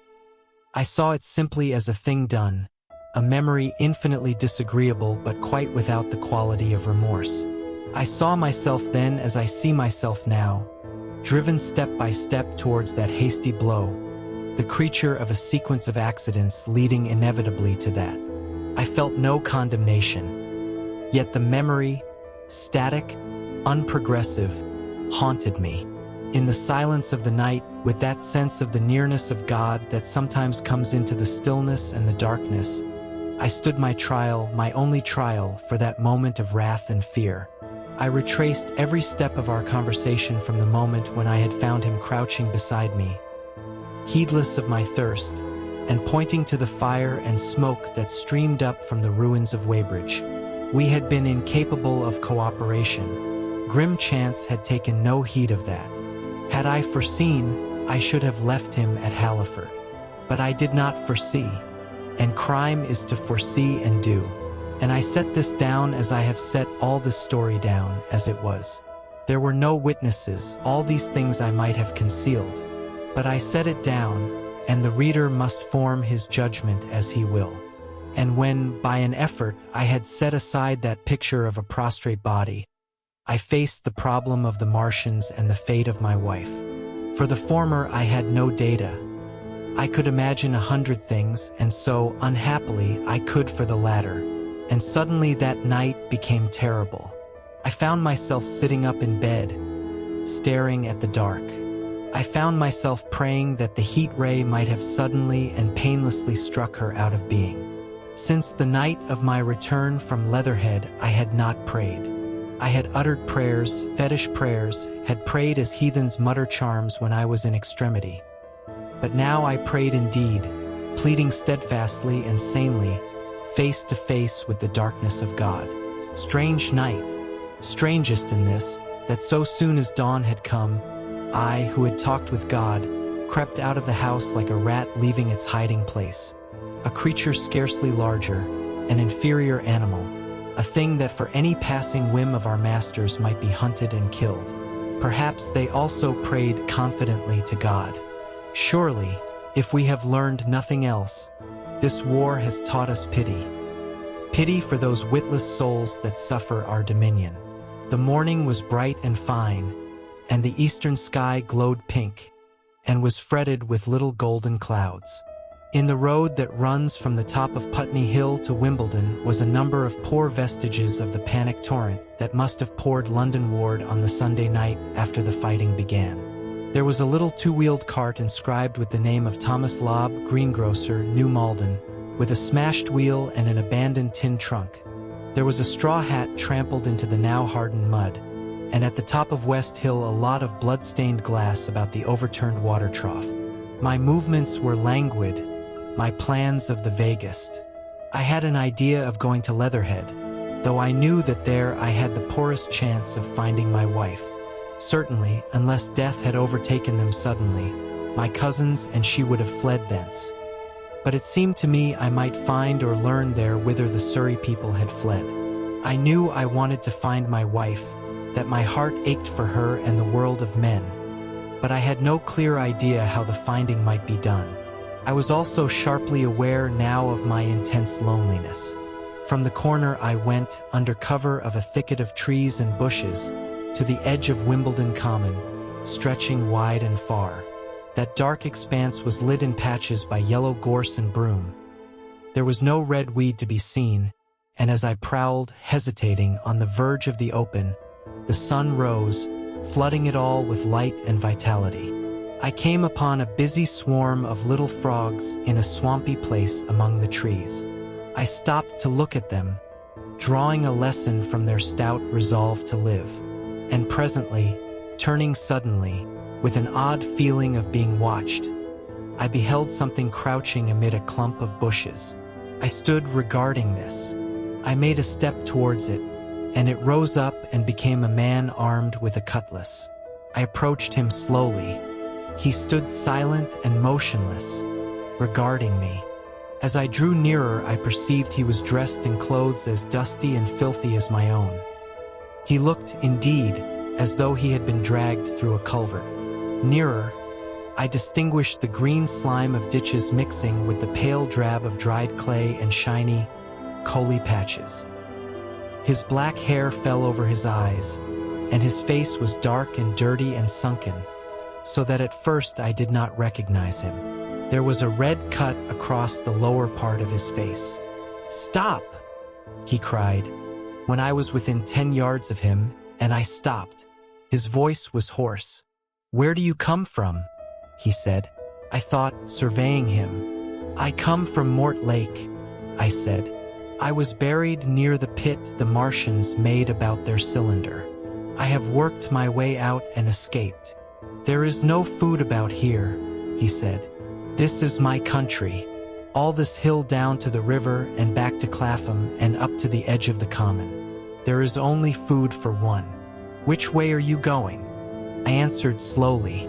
"I don't know," I said. "I have been buried in the ruins of a house 13 or 14 days. I don't know what has happened." He looked at me doubtfully, then started and looked with a changed expression. "I've no wish to stop about here," said I. "I think I shall go to Leatherhead, for my wife was there." He shot out a pointing finger. "It is you," said he, "the man from Woking, and you weren't killed at Weybridge." I recognized him at the same moment. "You are the artilleryman who came into my garden." "Good luck," he said. "We are lucky ones. Fancy you." He put out a hand and I took it. "I crawled up a drain," he said, "but they didn't kill everyone. And after they went away, I got off towards Walton across the fields. But it's not 16 days altogether, and your hair is gray." He looked over his shoulder suddenly. "Only a rook," he said. "One gets to know that birds have shadows these days. This is a bit open. Let us crawl under those bushes and talk." "Have you seen any Martians?" I said. "Since I crawled out. They've gone away across London," he said. "I guess they've got a bigger camp there. Of a night, all over their Hampstead way, the sky is alive with their lights. It's like a great city, and in the glare you can just see them moving. By daylight you can't. But nearer, I haven't seen them." He counted on his fingers. 5 days. Then I saw a couple across Hammersmith Way carrying something big. And the night before last, he stopped and spoke impressively. "It was just a matter of lights, but it was something up in the air. I believe they've built a flying machine and are learning to fly." I stopped on hands and knees, for we had come to the bushes. "Fly? Yes," he said. "Fly." I went on into a little bower and sat down. "It is all over with humanity," I said. "If they can do that, they will simply go round the world." He nodded. "They will, but it will relieve things over here a bit. And besides..." He looked at me. "Aren't you satisfied it is up with humanity?" "I am. We're down. We're beat." I stared. Strange as it may seem, I had not arrived at this fact, a fact perfectly obvious so soon as he spoke. I had still held a vague hope. Rather, I had kept a lifelong habit of mind. He repeated his words. "We're beat." They carried absolute conviction. "It's all over," he said. "They've lost one, just one, and they've made their footing good and crippled the greatest power in the world. They've walked over us. The death of that one at Weybridge was an accident. And these are only pioneers. They kept on coming. These green stars, I've seen none these 5 or 6 days, but I've no doubt they're falling somewhere every night. Nothing's to be done. We're under. We're beat." I made him no answer. I sat staring before me, trying in vain to devise some countervailing thought. "This isn't a war," said the artilleryman. "It never was a war, any more than there's war between man and ants." Suddenly I recalled the night in the observatory. After the 10th shot, they fired no more, at least until the first cylinder came. "How do you know?" said the artilleryman. I explained. He thought. "Something wrong with the gun," he said. "But what if there is? They'll get it right again. And even if there's a delay, how can it alter the end? It's just men and ants. There's the ants builds their cities, live their lives, have wars, revolutions until the men want them out of the way, and then they go out of the way. That's what we are now, just ants. Only..." "Yes," I said. We're eatable ants. We sat looking at each other. And what will they do with us? I said. That's what I've been thinking, he said. That's what I've been thinking. After Weybridge, I went south thinking. I saw what was up. Most of the people were hard at it, squealing and exciting themselves. But I'm not so fond of squealing. I've been in sight of death once or twice. I'm not an ornamental soldier, and at the best and worst, death, it's just death. And it's the man that keeps on thinking comes through. I saw everyone tracking away south. Says I, food won't last this way. And I turned right back. I went for the Martians like a sparrow goes for man. All round. He waved a hand to the horizon. They're starving in heaps, bolting, treading on each other. He saw my face and halted awkwardly. No doubt lots who had money have gone away to France, he said. He seemed to hesitate whether to apologize, met my eyes and went on. There's food all about here, canned things in shops, wines, spirits, mineral waters, and the water mains and drains are empty. Well, I was telling you what I was thinking. Here's intelligent things, I said, and it seems they want us for food. First, they'll smash us up, ships, machines, guns, cities, all the order and organization. All that will go. If we were the size of ants, we might pull through. But we're not. It's all too bulky to stop. That's the first certainty. I assented. It is. I've thought it out. Very well, then, next. At present, we're caught as we're wanted. A Martian has only to go a few miles to get a crowd on the run. And I saw one day, out by Wandsworth, picking houses to pieces and routing among the wreckage. But they won't keep on doing that. So soon as they've settled all our guns and ships, and smashed our railways, and done all the things they are doing over there, they will begin catching us systematic, picking the best and storing us in cages and things. That's what they will start doing in a bit. Lord, they haven't begun on us yet. Don't you see that? Not begun, I exclaimed. Not begun.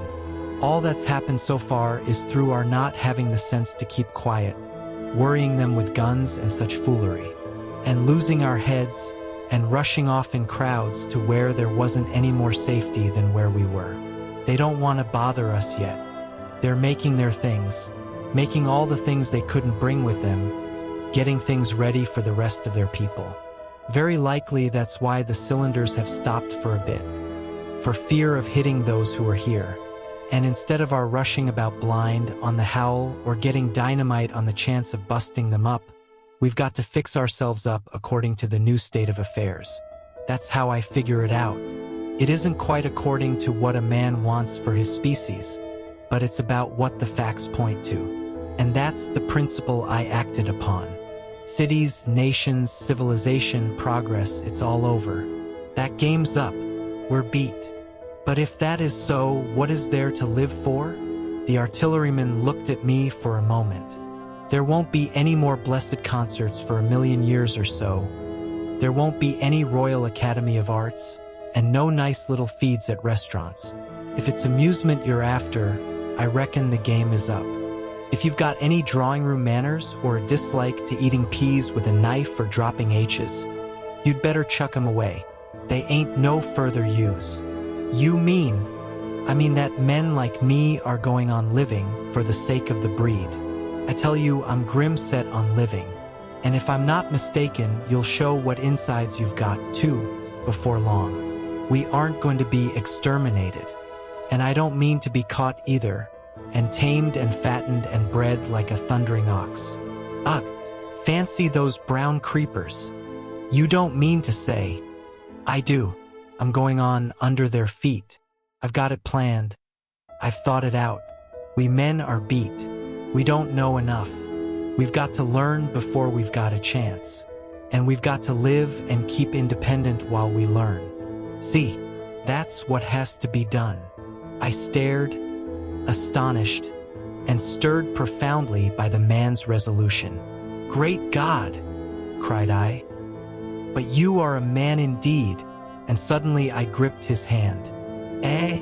He said, with his eyes shining. I've thought it out, eh?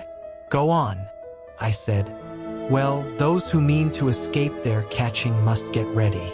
I'm getting ready. Mind you, it isn't all of us that are made for wild beasts. And that's what it's got to be. That's why I watched you. I had my doubts. You're slender. I didn't know that it was you see, or just how you'd been buried.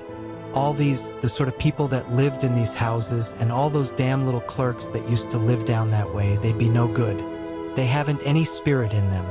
No proud dreams and no proud lusts.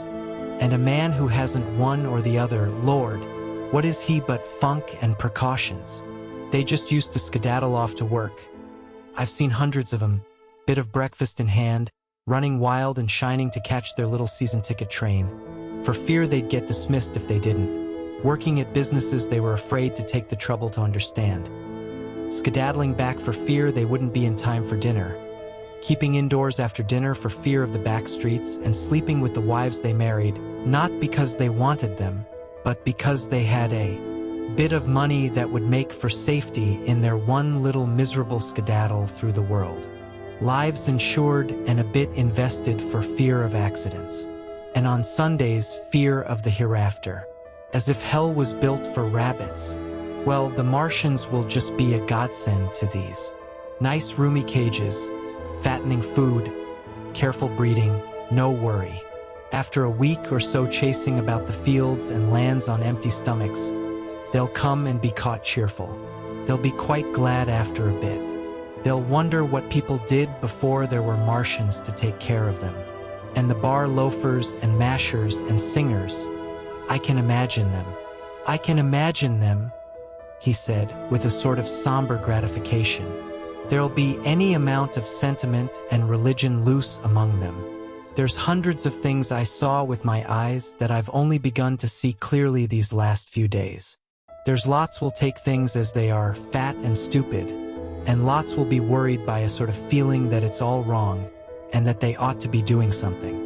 Now, whenever things are so that a lot of people feel they ought to be doing something, the weak, and those who go weak with a lot of complicated thinking, always make for a sort of do-nothing religion, very pious and superior, and submit to persecution and the will of the Lord. Very likely you've seen the same thing. It's energy in a gale of funk, and turned clean inside out.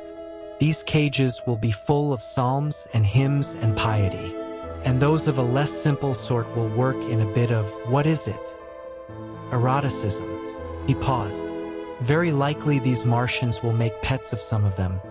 Train them to do tricks, who knows? Get sentimental over the pet boy who grew up and had to be killed.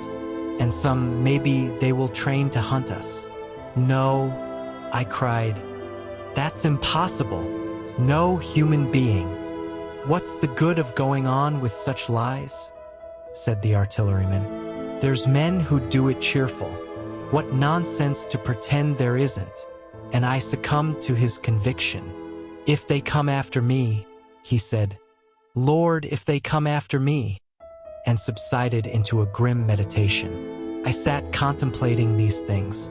I could find nothing to bring against this man's reasoning. In the days before the invasion, no one would have questioned my intellectual superiority to his. I, a professed and recognized writer on philosophical themes, and he, a common soldier, and yet he had already formulated a situation that I had scarcely realized. What are you doing? I said presently. What plans have you made? He hesitated. Well, it's like this, he said. What have we to do? We have to invent a sort of life where men can live and breed and be sufficiently secure to bring the children up. Yes, wait a bit and I'll make it clearer what I think ought to be done. The tame ones will go like all tame beasts. In a few generations they'll be big, beautiful, rich-blooded, stupid rubbish. The risk is that we who keep wild will go savage, degenerate into a sort of big savage rat. You see, how I mean to live is underground. I've been thinking about the drains. Of course, those who don't know drains think horrible things. But under this London are miles and miles, hundreds of miles, and a few days' rain and London empty will leave them sweet and clean. The main drains are big enough and airy enough for anyone. Then there's cellars, vaults, stores, from which bolting passages may be made to the drains. And the railway tunnels and subways. You begin to see, and we form a band, able-bodied, clean-minded men. We're not going to pick up any rubbish that drifts in. Weaklings go out again. As you meant me to go? Well, I parleyed, didn't I? We won't quarrel about that. Go on. Those who stop obey orders. Able-bodied, clean-minded women we want, also mothers and teachers. No lackadaisical ladies, no blasted rolling eyes. We can't have any weak or silly. Life is real again, and the useless and cumbersome and mischievous have to die. They ought to die. They ought to be willing to die. It's a sort of disloyalty, after all, to live and taint the race. And they can't be happy. Moreover, dying's none so dreadful. It's the funking makes it bad. And in all those places we shall gather. Our district will be London, and we may even be able to keep a watch and run about in the open when the Martians keep away. Play cricket, perhaps. That's how we shall save the race. It's a possible thing, but saving the race is nothing in itself. As I say, that's only being rats. It's saving our knowledge, and adding to it is the thing. There are men like you come in. There's books, there's models. We must make great safe places down deep and get all the books we can. Not novels and poetry swipes, but ideas, science books. That's where men like you come in. We must go to the British Museum and pick all those books through. Especially we must keep up our science, learn more.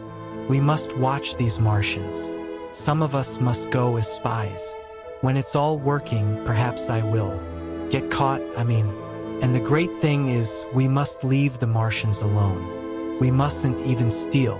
If we get in their way, we clear out. We must show them we mean no harm. Yes, I know. But they're intelligent things, and they won't hunt us down if they have all they want, and think we're just harmless vermin. The artilleryman paused and laid a brown hand upon my arm. After all, it may not be so much we may have to learn before. Just imagine this. 4 or 5 of their fighting machines suddenly starting off, heat rays right and left, and not a Martian in them. Not a Martian in them, but men who have learned the way how. It may be in my time, even those men. Fancy having one of them lovely things, with its heat ray wide and free. Fancy having it in control. What would it matter if you smashed to smithereens at the end of the run, after a bust like that? I reckon the Martians'll open their beautiful eyes. Can't you see them, man? Can't you see them hurrying, puffing and blowing and hooting to their other mechanical affairs? Something out of gear in every case. And swish, bang, rattle, swish, just as they are fumbling over it. Swish comes the heat ray, and behold, man has come back to his own. For a while, the imaginative daring of the artilleryman and the tone of assurance and courage he assumed completely dominated my mind. I believed unhesitatingly both in his forecast of human destiny and in the practicability of his astonishing scheme, and the reader who thinks me susceptible and foolish must contrast his position, reading steadily with all his thoughts about his subject, and mine, crouching fearfully in the bushes and listening, distracted by apprehension. We talked in this manner through the early morning time, and later crept out of the bushes, and, after scanning the sky for Martians, hurried precipitately to the house on Putney Hill where he had made his lair. It was the coal cellar of the place, and when I saw the work he had spent a week upon, it was a burrow scarcely 10 yards long, which he designed to reach to the main drain on Putney Hill. I had my first inkling of the gulf between his dreams and his powers. Such a hole I could have dug in a day. But I believed in him sufficiently to work with him all that morning until past midday at his digging. We had a garden barrow and shot the earth we removed against the kitchen range. We refreshed ourselves with a tin of mock turtle soup and wine from the neighboring pantry. I found a curious relief from the aching strangeness of the world in this steady labor. As we worked, I turned his project over in my mind, and presently objections and doubts began to arise. But I worked there all the morning, so glad was I to find myself with a purpose again.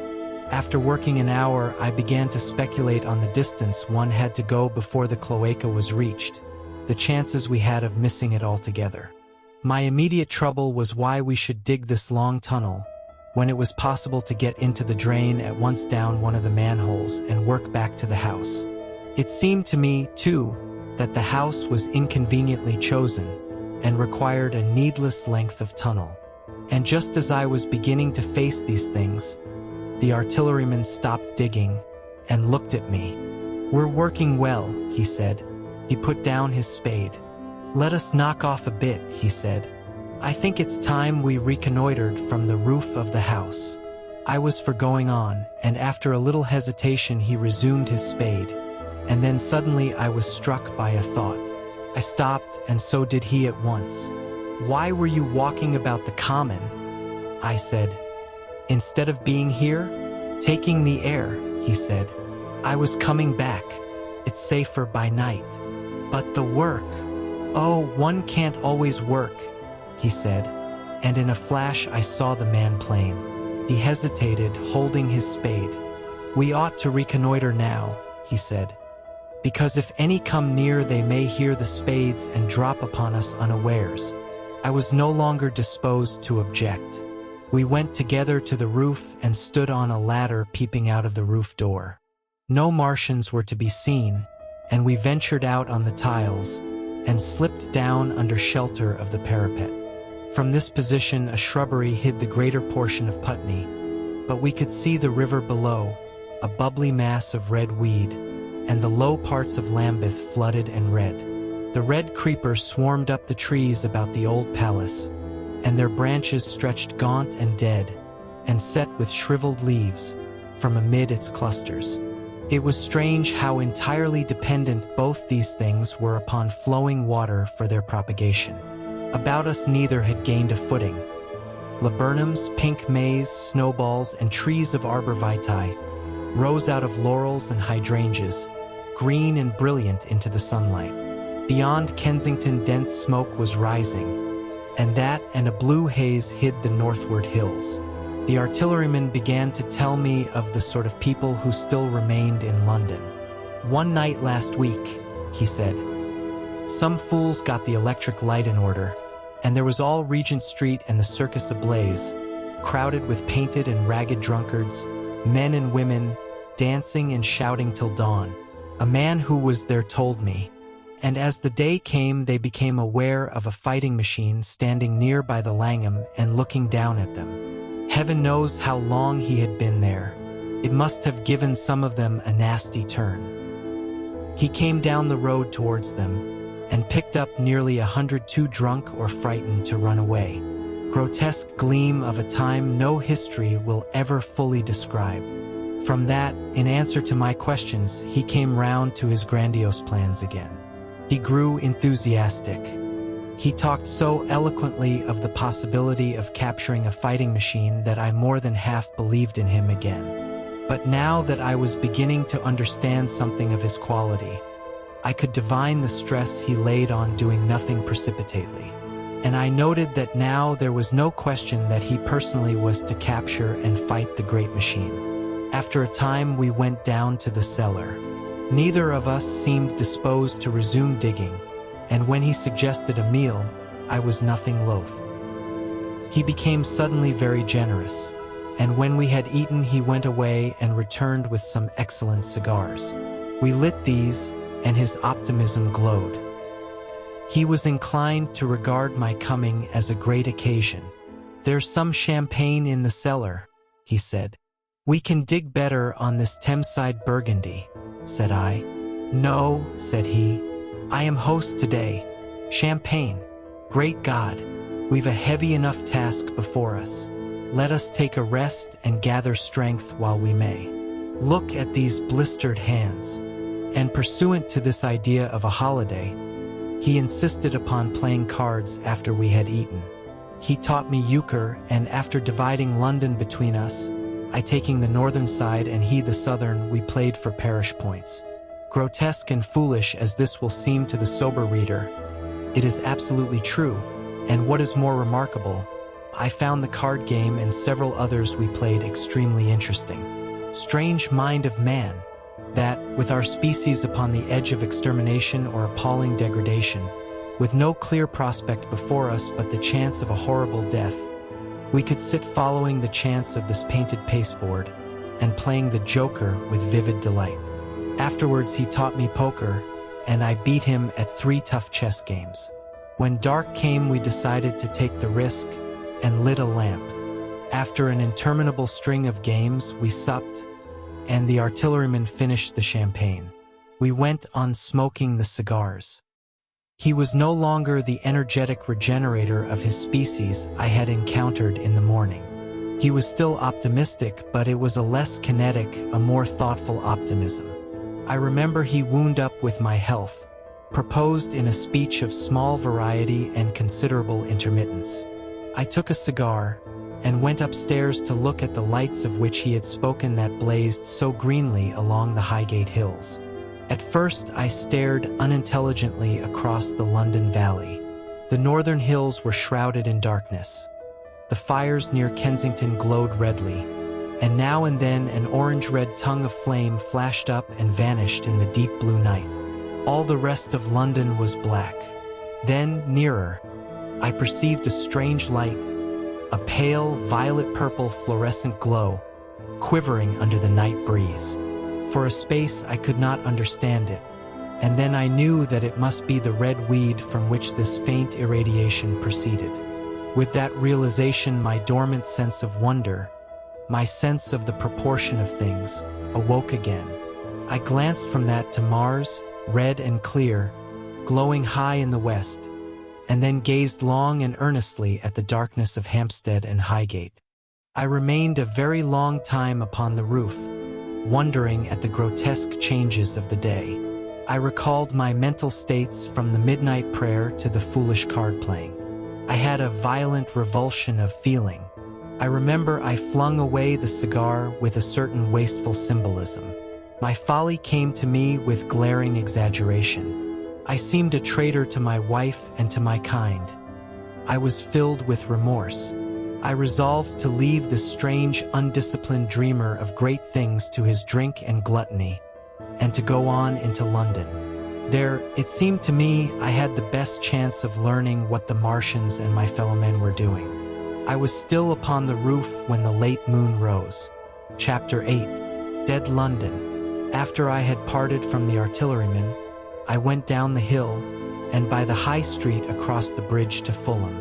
The red weed was tumultuous at that time, and nearly choked the bridge roadway, but its fronds were already whitened in patches by the spreading disease that presently removed it so swiftly. At the corner of the lane that runs to Putney Bridge Station I found a man lying. He was as black as a sweep with the black dust, alive, but helplessly and speechlessly drunk. I could get nothing from him but curses and furious lunges at my head. I think I should have stayed by him but for the brutal expression of his face. There was black dust along the roadway from the bridge onwards, and it grew thicker in Fulham. The streets were horribly quiet. I got food sour, hard, and moldy, but quite eatable, in a baker's shop here. Some way towards Walham Green the streets became clear of powder, and I passed a white terrace of houses on fire. The noise of the burning was an absolute relief. Going on towards Brompton, the streets were quiet again. Here I came once more upon the black powder in the streets and upon dead bodies. I saw altogether about a dozen in the length of the Fulham Road. They had been dead many days, so that I hurried quickly past them. The black powder covered them over and softened their outlines. One or two had been disturbed by dogs. Where there was no black powder, it was curiously like a Sunday in the city, with the closed shops, the houses locked up and the blinds drawn, the desertion and the stillness. In some places plunderers had been at work, but rarely at other than the provision and wine shops. A jeweler's window had been broken open in one place, but apparently the thief had been disturbed, and a number of gold chains and a watch lay scattered on the pavement. I did not trouble to touch them. Farther on was a tattered woman in a heap on a doorstep. The hand that hung over her knee was gashed and bled down her rusty brown dress, and a smashed magnum of champagne formed a pool across the pavement. She seemed asleep, but she was dead. The farther I penetrated into London, the profounder grew the stillness. But it was not so much the stillness of death. It was the stillness of suspense, of expectation. At any time, the destruction that had already singed the northwestern borders of the metropolis and had annihilated Ealing and Kilburn might strike among these houses and leave them smoking ruins. It was a city condemned and derelict. In South Kensington, the streets were clear of dead and of black powder. It was near South Kensington that I first heard the howling. It crept almost imperceptibly upon my senses. It was a sobbing alternation of two notes, ola, ola, ola, ola, keeping on perpetually. When I passed streets that ran northward, it grew in volume, and houses and buildings seemed to deaden and cut it off again. It came in a full tied-down exhibition road. I stopped, staring towards Kensington Gardens, wondering at this strange, remote wailing. It was as if that mighty desert of houses had found a voice for its fear and solitude. Ola, ola, ola, ola, wailed that superhuman note. Great waves of sound sweeping down the broad, sunlit roadway between the tall buildings on each side. I turned northwards, marveling, towards the iron gates of Hyde Park. I had half a mind to break into the Natural History Museum and find my way up to the summits of the towers in order to see across the park. But I decided to keep to the ground, where quick hiding was possible, and so went on up the exhibition road. All the large mansions on each side of the road were empty and still, and my footsteps echoed against the sides of the houses. At the top, near the park gate, I came upon a strange sight. A bus overturned, and the skeleton of a horse picked clean. I puzzled over this for a time, and then went on to the bridge over the Serpentine. The voice grew stronger and stronger, though I could see nothing above the housetops on the north side of the park, save a haze of smoke to the northwest. Ola, ola, ola, ola, cried the voice, coming, as it seemed to me, from the district about Regent's Park. The desolating cry worked upon my mind. The mood that had sustained me passed. The wailing took possession of me. I found I was intensely weary, footsore, and now again hungry and thirsty. It was already past noon. Why was I wandering alone in this city of the dead? Why was I alone when all London was lying in state, and in its black shroud? I felt intolerably lonely. My mind ran on old friends that I had forgotten for years. I thought of the poisons in the chemist's shops, of the liquors the wine merchants stored. I recalled the two sodden creatures of despair, who, so far as I knew, shared the city with myself. I came into Oxford Street by the Marble Arch, and here again were black powder and several bodies, and an evil, ominous smell from the gratings of the cellars of some of the houses. I grew very thirsty after the heat of my long walk. With infinite trouble, I managed to break into a public house and get food and drink. I was weary after eating, and went into the parlor behind the bar, and slept on a black horsehair sofa I found there. I awoke to find that dismal howling still in my ears. Ola, ola, ola, ola.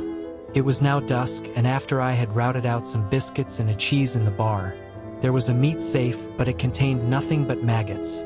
I wandered on through the silent residential squares to Baker Street.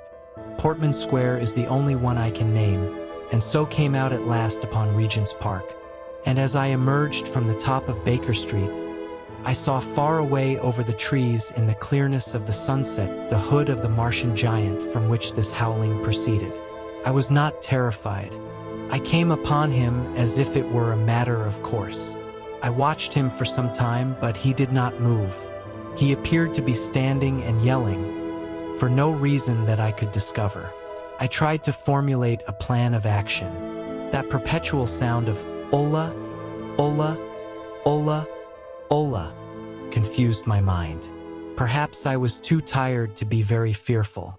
Certainly I was more curious to know the reason of this monotonous crying than afraid.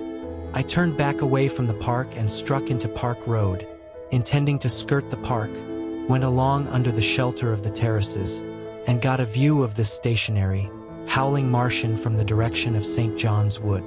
A couple of 100 yards out of Baker Street, I heard a yelping chorus and saw, first a dog with a piece of putrescent red meat in his jaws coming headlong towards me, and then a pack of starving mongrels in pursuit of him.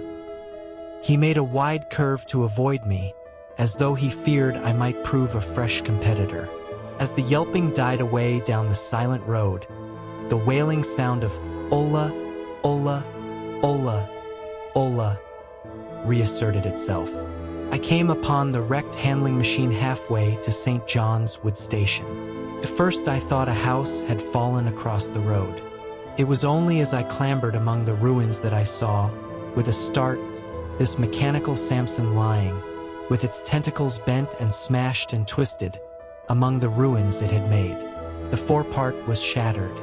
It seemed as if it had driven blindly straight at the house, and had been overwhelmed in its overthrow. It seemed to me then that this might have happened by a handling machine escaping from the guidance of its Martian. I could not clamber among the ruins to see it, and the twilight was now so far advanced that the blood with which its seat was smeared, and the gnawed gristle of the Martian that the dogs had left, were invisible to me. Wondering still more at all that I had seen, I pushed on towards Primrose Hill. Far away, through a gap in the trees, I saw a second Martian, as motionless as the first, standing in the park towards the zoological gardens and silent. A little beyond the ruins about the smashed handling machine, I came upon the red weed again, and found the Regent's Canal, a spongy mass of dark red vegetation. As I crossed the bridge, the sound of "Ola, Ola, Ola, Ola" ceased. It was, as it were, cut off. The silence came like a thunderclap. The dusky houses about me stood faint and tall and dim. The trees towards the park were growing black. All about me the red weed clambered among the ruins, writhing to get above me in the dimness. Night, the mother of fear and mystery, was coming upon me.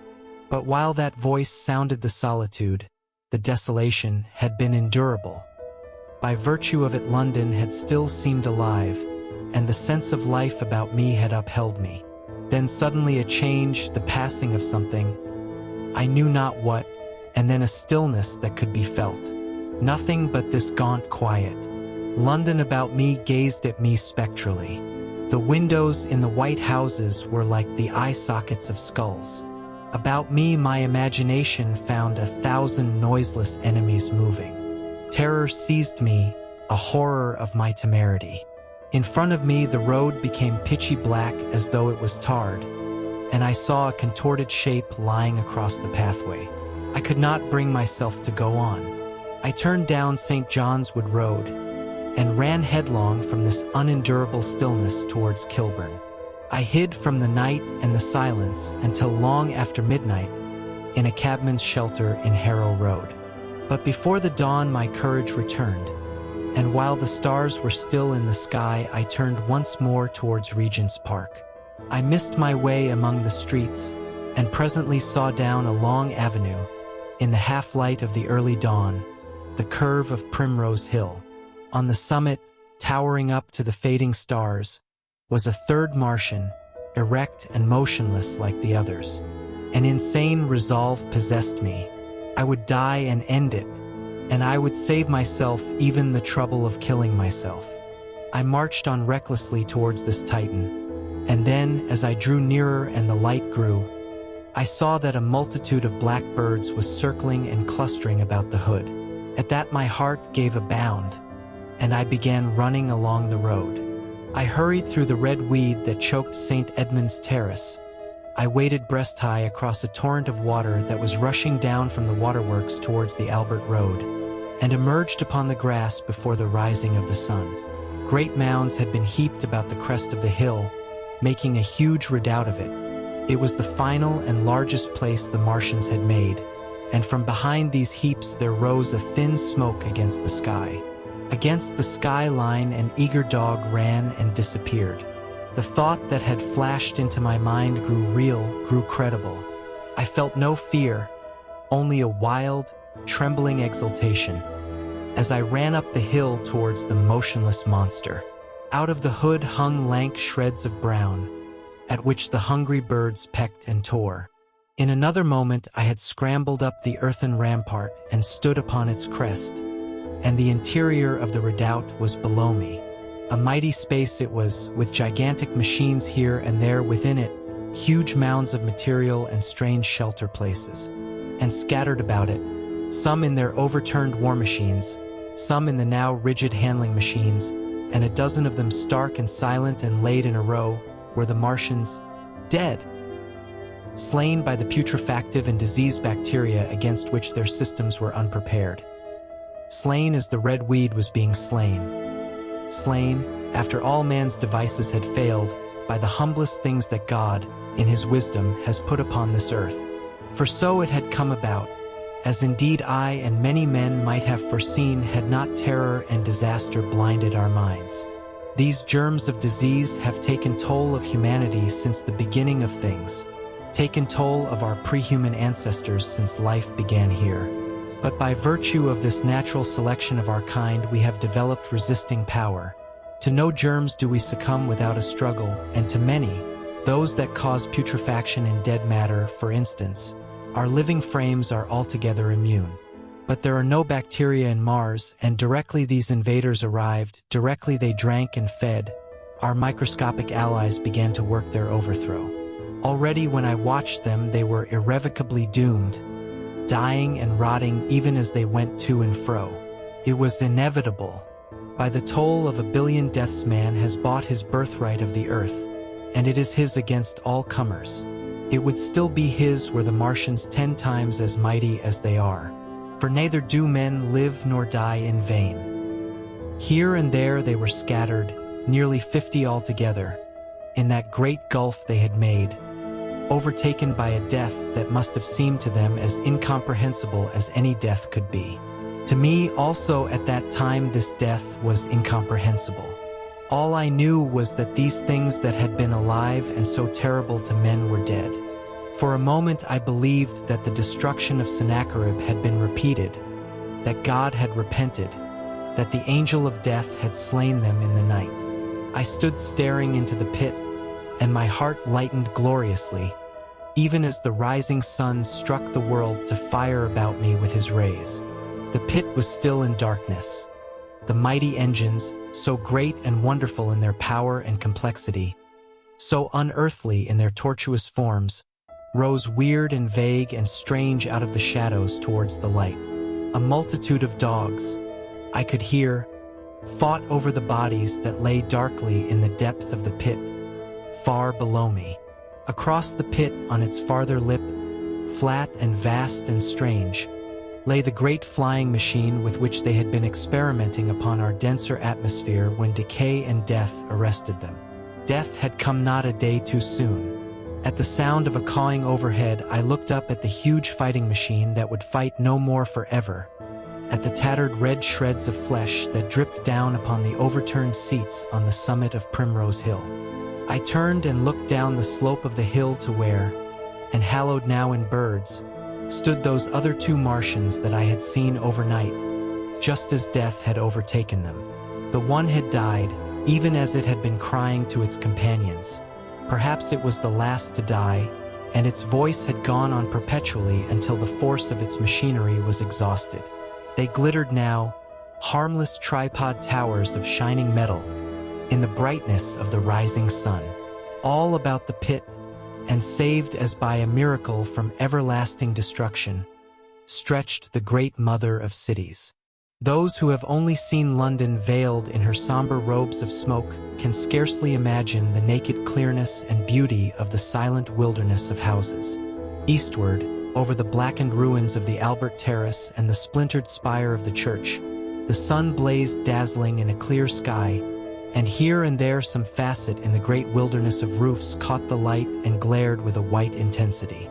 Northward were Kilburn and Hampstead, blue and crowded with houses. Westward the great city was dimmed, and southward, beyond the Martians, the green waves of Regent's Park, the Langham Hotel, the dome of the Albert Hall, the Imperial Institute, and the giant mansions of the Brompton Road came out clear and little in the sunrise, the jagged ruins of Westminster rising hazily beyond. Far away and blue were the Surrey Hills, and the towers of the Crystal Palace glittered like two silver rods. The dome of St. Paul's was dark against the sunrise, and injured, I saw for the first time, by a huge gaping cavity on its western side. And as I looked at this wide expanse of houses and factories and churches, silent and abandoned, as I thought of the multitudinous hopes and efforts, the innumerable hosts of lives that had gone to build this human reef, and of the swift and ruthless destruction that had hung over it all, when I realized that the shadow had been rolled back and that men might still live in the streets, and this dear, vast, dead city of mine be once more alive and powerful, I felt a wave of emotion that was near, kin to tears. The torment was over. Even that day the healing would begin. The survivors of the people scattered over the country, leaderless, lawless, foodless, like sheep without a shepherd. The thousands who had fled by sea would begin to return. The pulse of life, growing stronger and stronger, would beat again in the empty streets and pour across the vacant squares. Whatever destruction was done, the hand of the destroyer was stayed. All the gaunt wrecks, the blackened skeletons of houses that stared so dismally at the sunlit grass of the hill, would presently be echoing with the hammers of the restorers and ringing with the tapping of their trowels. At the thought, I extended my hands towards the sky and began thanking God. In a year, thought I, in a year. With overwhelming force came the thought of myself, of my wife, and the old life of hope and tender helpfulness that had ceased forever. Chapter 9. Wreckage. And now comes the strangest thing in my story. Yet perhaps it is not altogether strange. I remember, clearly and coldly and vividly, all that I did that day until the time that I stood weeping and praising God upon the summit of Primrose Hill. And then I forget. Of the next 3 days I know nothing. I have learned since that, so far from my being the first discoverer of the Martian overthrow, several such wanderers as myself had already discovered this on the previous night. One man, the first, had gone to St. Martin's-le-Grand, and, while I sheltered in the cabman's hut, had contrived to telegraph to Paris. Thence the joyful news had flashed all over the world. 1,000 cities, chilled by ghastly apprehensions, suddenly flashed into frantic illuminations. They knew of it in Dublin, Edinburgh, Manchester, Birmingham, at the time when I stood upon the verge of the pit. Already men, weeping with joy, as I have heard, shouting and staying their work to shake hands and shout, were making up trains, even as near as Crewe, to descend upon London. The church bells that had ceased a fortnight since suddenly caught the news, until all England was bell-ringing. Men on cycles, lean-faced, unkempt, scorched along every country lane shouting of unhoped deliverance, shouting to gaunt, staring figures of despair. And for the food, across the Channel, across the Irish Sea, across the Atlantic, corn, bread, and meat were tearing to our relief. All the shipping in the world seemed going Londonward in those days. But of all this I have no memory. I drifted, a demented man. I found myself in a house of kindly people, who had found me on the third day wandering, weeping, and raving through the streets of St. John's Wood. They have told me since that I was singing some insane doggerel about the last man left alive. Hurrah! The last man left alive. Troubled as they were with their own affairs, these people, whose name, much as I would like to express my gratitude to them, I may not even give here, nevertheless cumbered themselves with me, sheltered me, and protected me from myself. Apparently, they had learned something of my story from me during the days of my lapse. Very gently, when my mind was assured again, did they break to me what they had learned of the fate of Leatherhead. 2 days after I was imprisoned, it had been destroyed, with every soul in it, by a Martian. He had swept it out of existence, as it seemed, without any provocation, as a boy might crush an ant-hill in the mere wantonness of power. I was a lonely man, and they were very kind to me. I was a lonely man and a sad one, and they bore with me. I remained with them 4 days after my recovery. All that time I felt a growing craving to look once more on whatever remained of the little life that seemed so happy and bright in my past. It was a mere hopeless desire to feast upon my misery. They dissuaded me. They did all they could to divert me from this morbidity. But at last I could resist the impulse no longer, and, promising faithfully to return to them, and parting, as I will confess, from these 4-day friends with tears, I went out again into the streets that had lately been so dark and strange and empty. Already they were busy with returning people. In places even there were shops open, and I saw a drinking fountain running water. I remember how mockingly bright the day seemed as I went back on my melancholy pilgrimage to the little house at Woking. How busy the streets and vivid the moving life about me.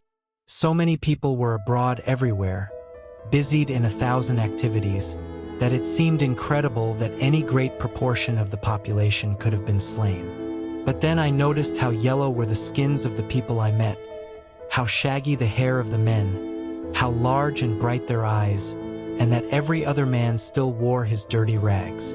Their faces seemed all with one of 2 expressions, a leaping exultation and energy or a grim resolution.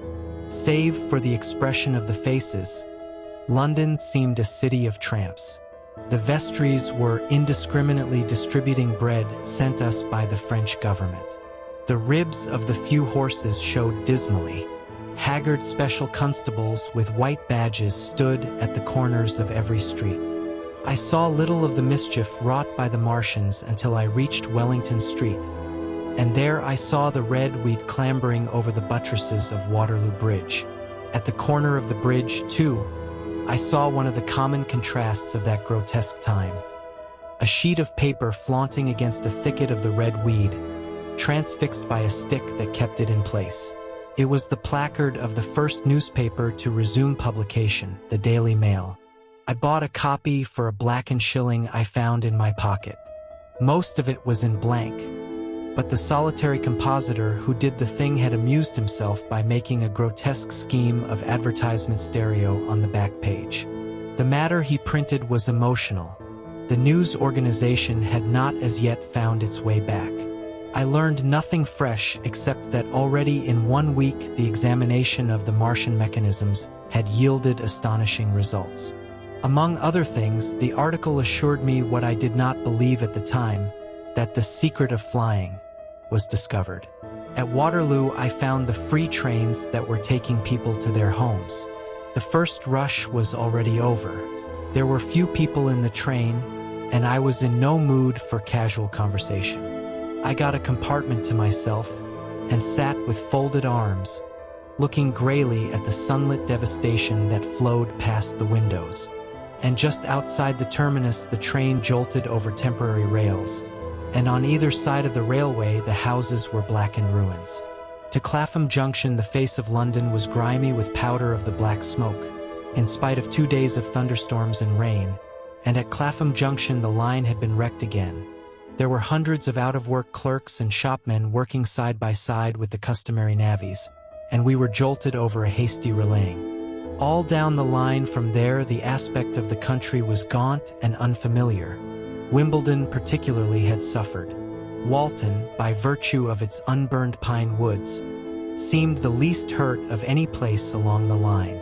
The Wandle, the Mole, every little stream, was a heaped mass of red weed, in appearance between butcher's meat and pickled cabbage. The Surrey pine woods were too dry, however, for the festoons of the red climber. Beyond Wimbledon, within sight of the line, in certain nursery grounds, were the heaped masses of earth about the sixth cylinder. A number of people were standing about it, and some sappers were busy in the midst of it. Over it flaunted a Union Jack, flapping cheerfully in the morning breeze. The nursery grounds were everywhere crimson with the weed, a wide expanse of livid color cut with purple shadows, and very painful to the eye. One's gaze went with infinite relief from the scorched grays and sullen reds of the foreground to the blue-green softness of the eastward hills. The line on the London side of Woking Station was still undergoing repair, so I descended at Byfleet Station and took the road to Maybury, past the place where I and the artilleryman had talked to the hussars, and on by the spot where the Martian had appeared to me in the thunderstorm. Here, moved by curiosity, I turned aside to find, among a tangle of red fronds, the warped and broken dog cart with the whitened bones of the horse scattered and gnawed. For a time I stood regarding these vestiges. Then I returned through the pine wood, neck-high with red weed here and there, to find the landlord of the spotted dog had already found burial, and so came home past the College Arms. A man standing at an open cottage door greeted me by name as I passed. I looked at my house with a quick flash of hope that faded immediately. The door had been forced. It was unfast and was opening slowly as I approached. It slammed again. The curtains of my study fluttered out of the open window from which I and the artilleryman had watched the dawn. No one had closed it since. The smashed bushes were just as I had left them nearly 4 weeks ago. I stumbled into the hall, and the house felt empty. The stair carpet was ruffled and discolored where I had crouched, soaked to the skin from the thunderstorm the night of the catastrophe. Our muddy footsteps I saw still went up the stairs. I followed them to my study and found lying on my writing table still, with the selenite paper weight upon it, the sheet of work I had left on the afternoon of the opening of the cylinder. For a space I stood reading over my abandoned arguments.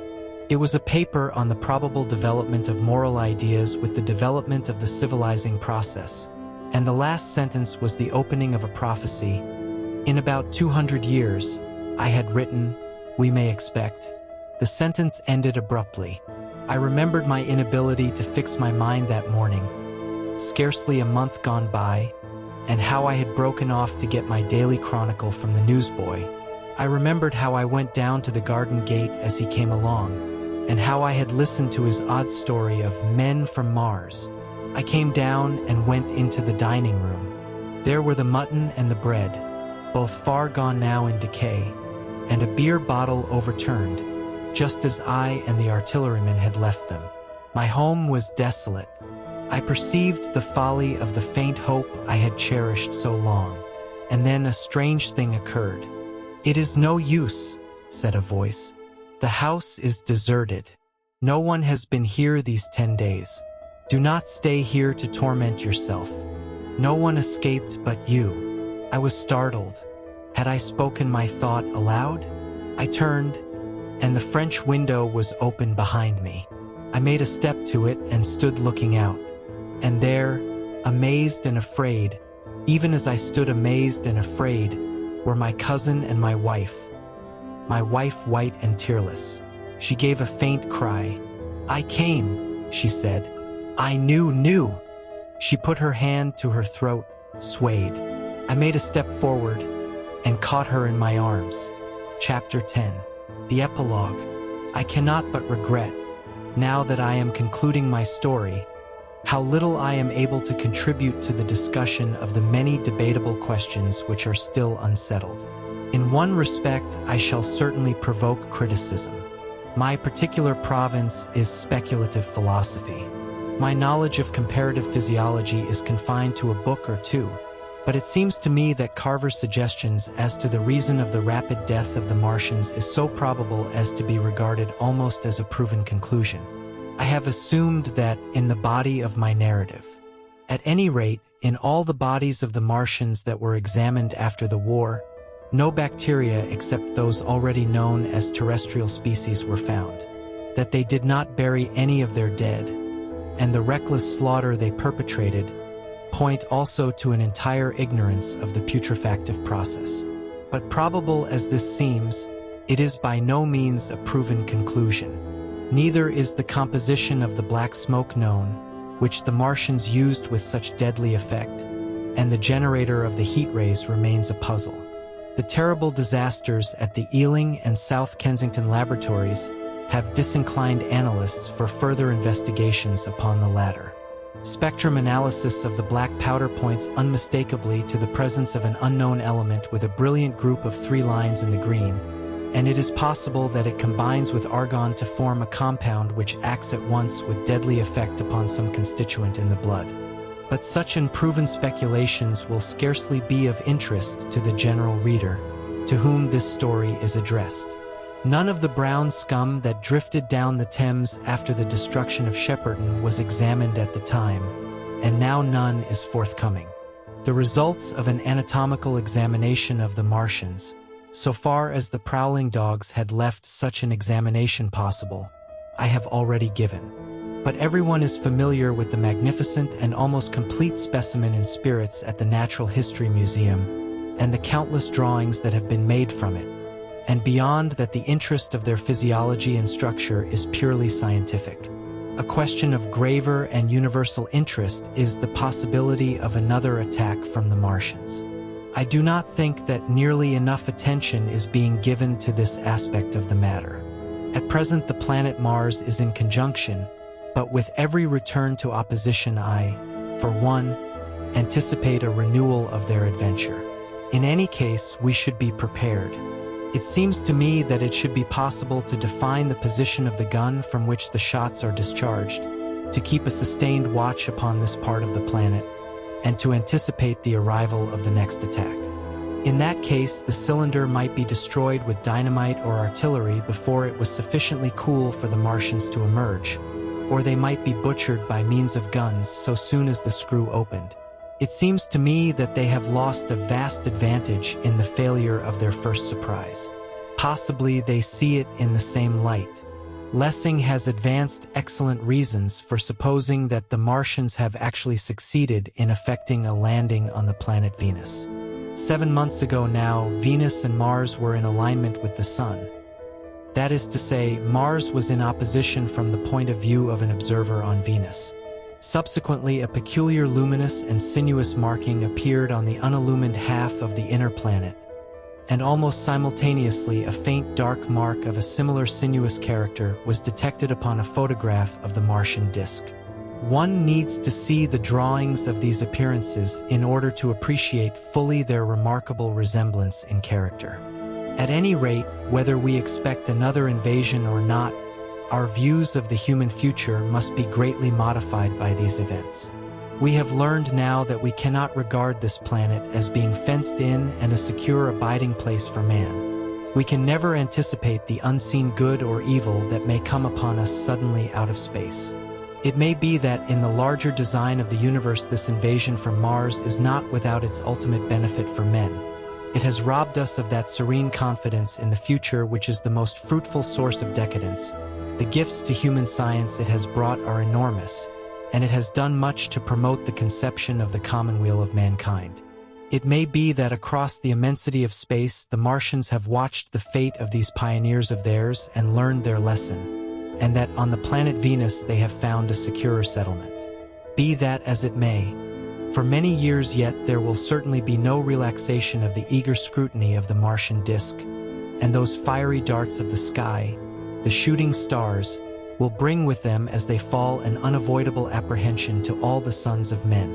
The broadening of men's views that has resulted can scarcely be exaggerated. Before the cylinder fell, there was a general persuasion that through all the deep of space no life existed beyond the petty surface of our minute sphere. Now we see further. If the Martians can reach Venus, there is no reason to suppose that the thing is impossible for men. And when the slow cooling of the sun makes this earth uninhabitable, as at last it must do, it may be that the thread of life that has begun here will have streamed out and caught our sister planet within its toils. Dim and wonderful is the vision I have conjured up in my mind of life, spreading slowly from this little seedbed of the solar system throughout the inanimate vastness of sidereal space. But that is a remote dream. It may be, on the other hand, that the destruction of the Martians is only a reprieve. To them, and not to us, perhaps, is the future ordained. I must confess the stress and danger of the time have left an abiding sense of doubt and insecurity in my mind. I sit in my study writing by lamplight, and suddenly I see again the healing valley below set with writhing flames, and feel the house behind and about me empty and desolate. I go out into the Byfleet Road and vehicles pass me. A butcher boy in a cart, a cab full of visitors, a workman on a bicycle, children going to school, and suddenly they become vague and unreal, and I hurry again with the artilleryman through the hot, brooding silence. Of a night, I see the black powder darkening the silent streets, and the contorted bodies shrouded in that layer. They rise upon me tattered and dog-bitten. They gibber and grow fiercer, paler, uglier, mad distortions of humanity at last, and I wake, cold and wretched, in the darkness of the night. I go to London and see the busy multitudes in Fleet Street and the Strand, and it comes across my mind that they are but the ghosts of the past, haunting the streets that I have seen silent and wretched, going to and fro, phantasms in a dead city, the mockery of life in a galvanized body. And strange, too, it is to stand on Primrose Hill, as I did but a day before writing this last chapter, to see the great province of houses, dim and blue through the haze of the smoke and mist, vanishing at last into the vague lower sky, to see the people walking to and fro among the flower beds on the hill, to see the sightseers about the Martian machine that stands there still, to hear the tumult of playing children, and to recall the time when I saw it all bright and clear-cut, hard and silent under the dawn of that last great day. And strangest of all is it to hold my wife's hand again, and to think that I have counted her, and that she has counted me among the dead.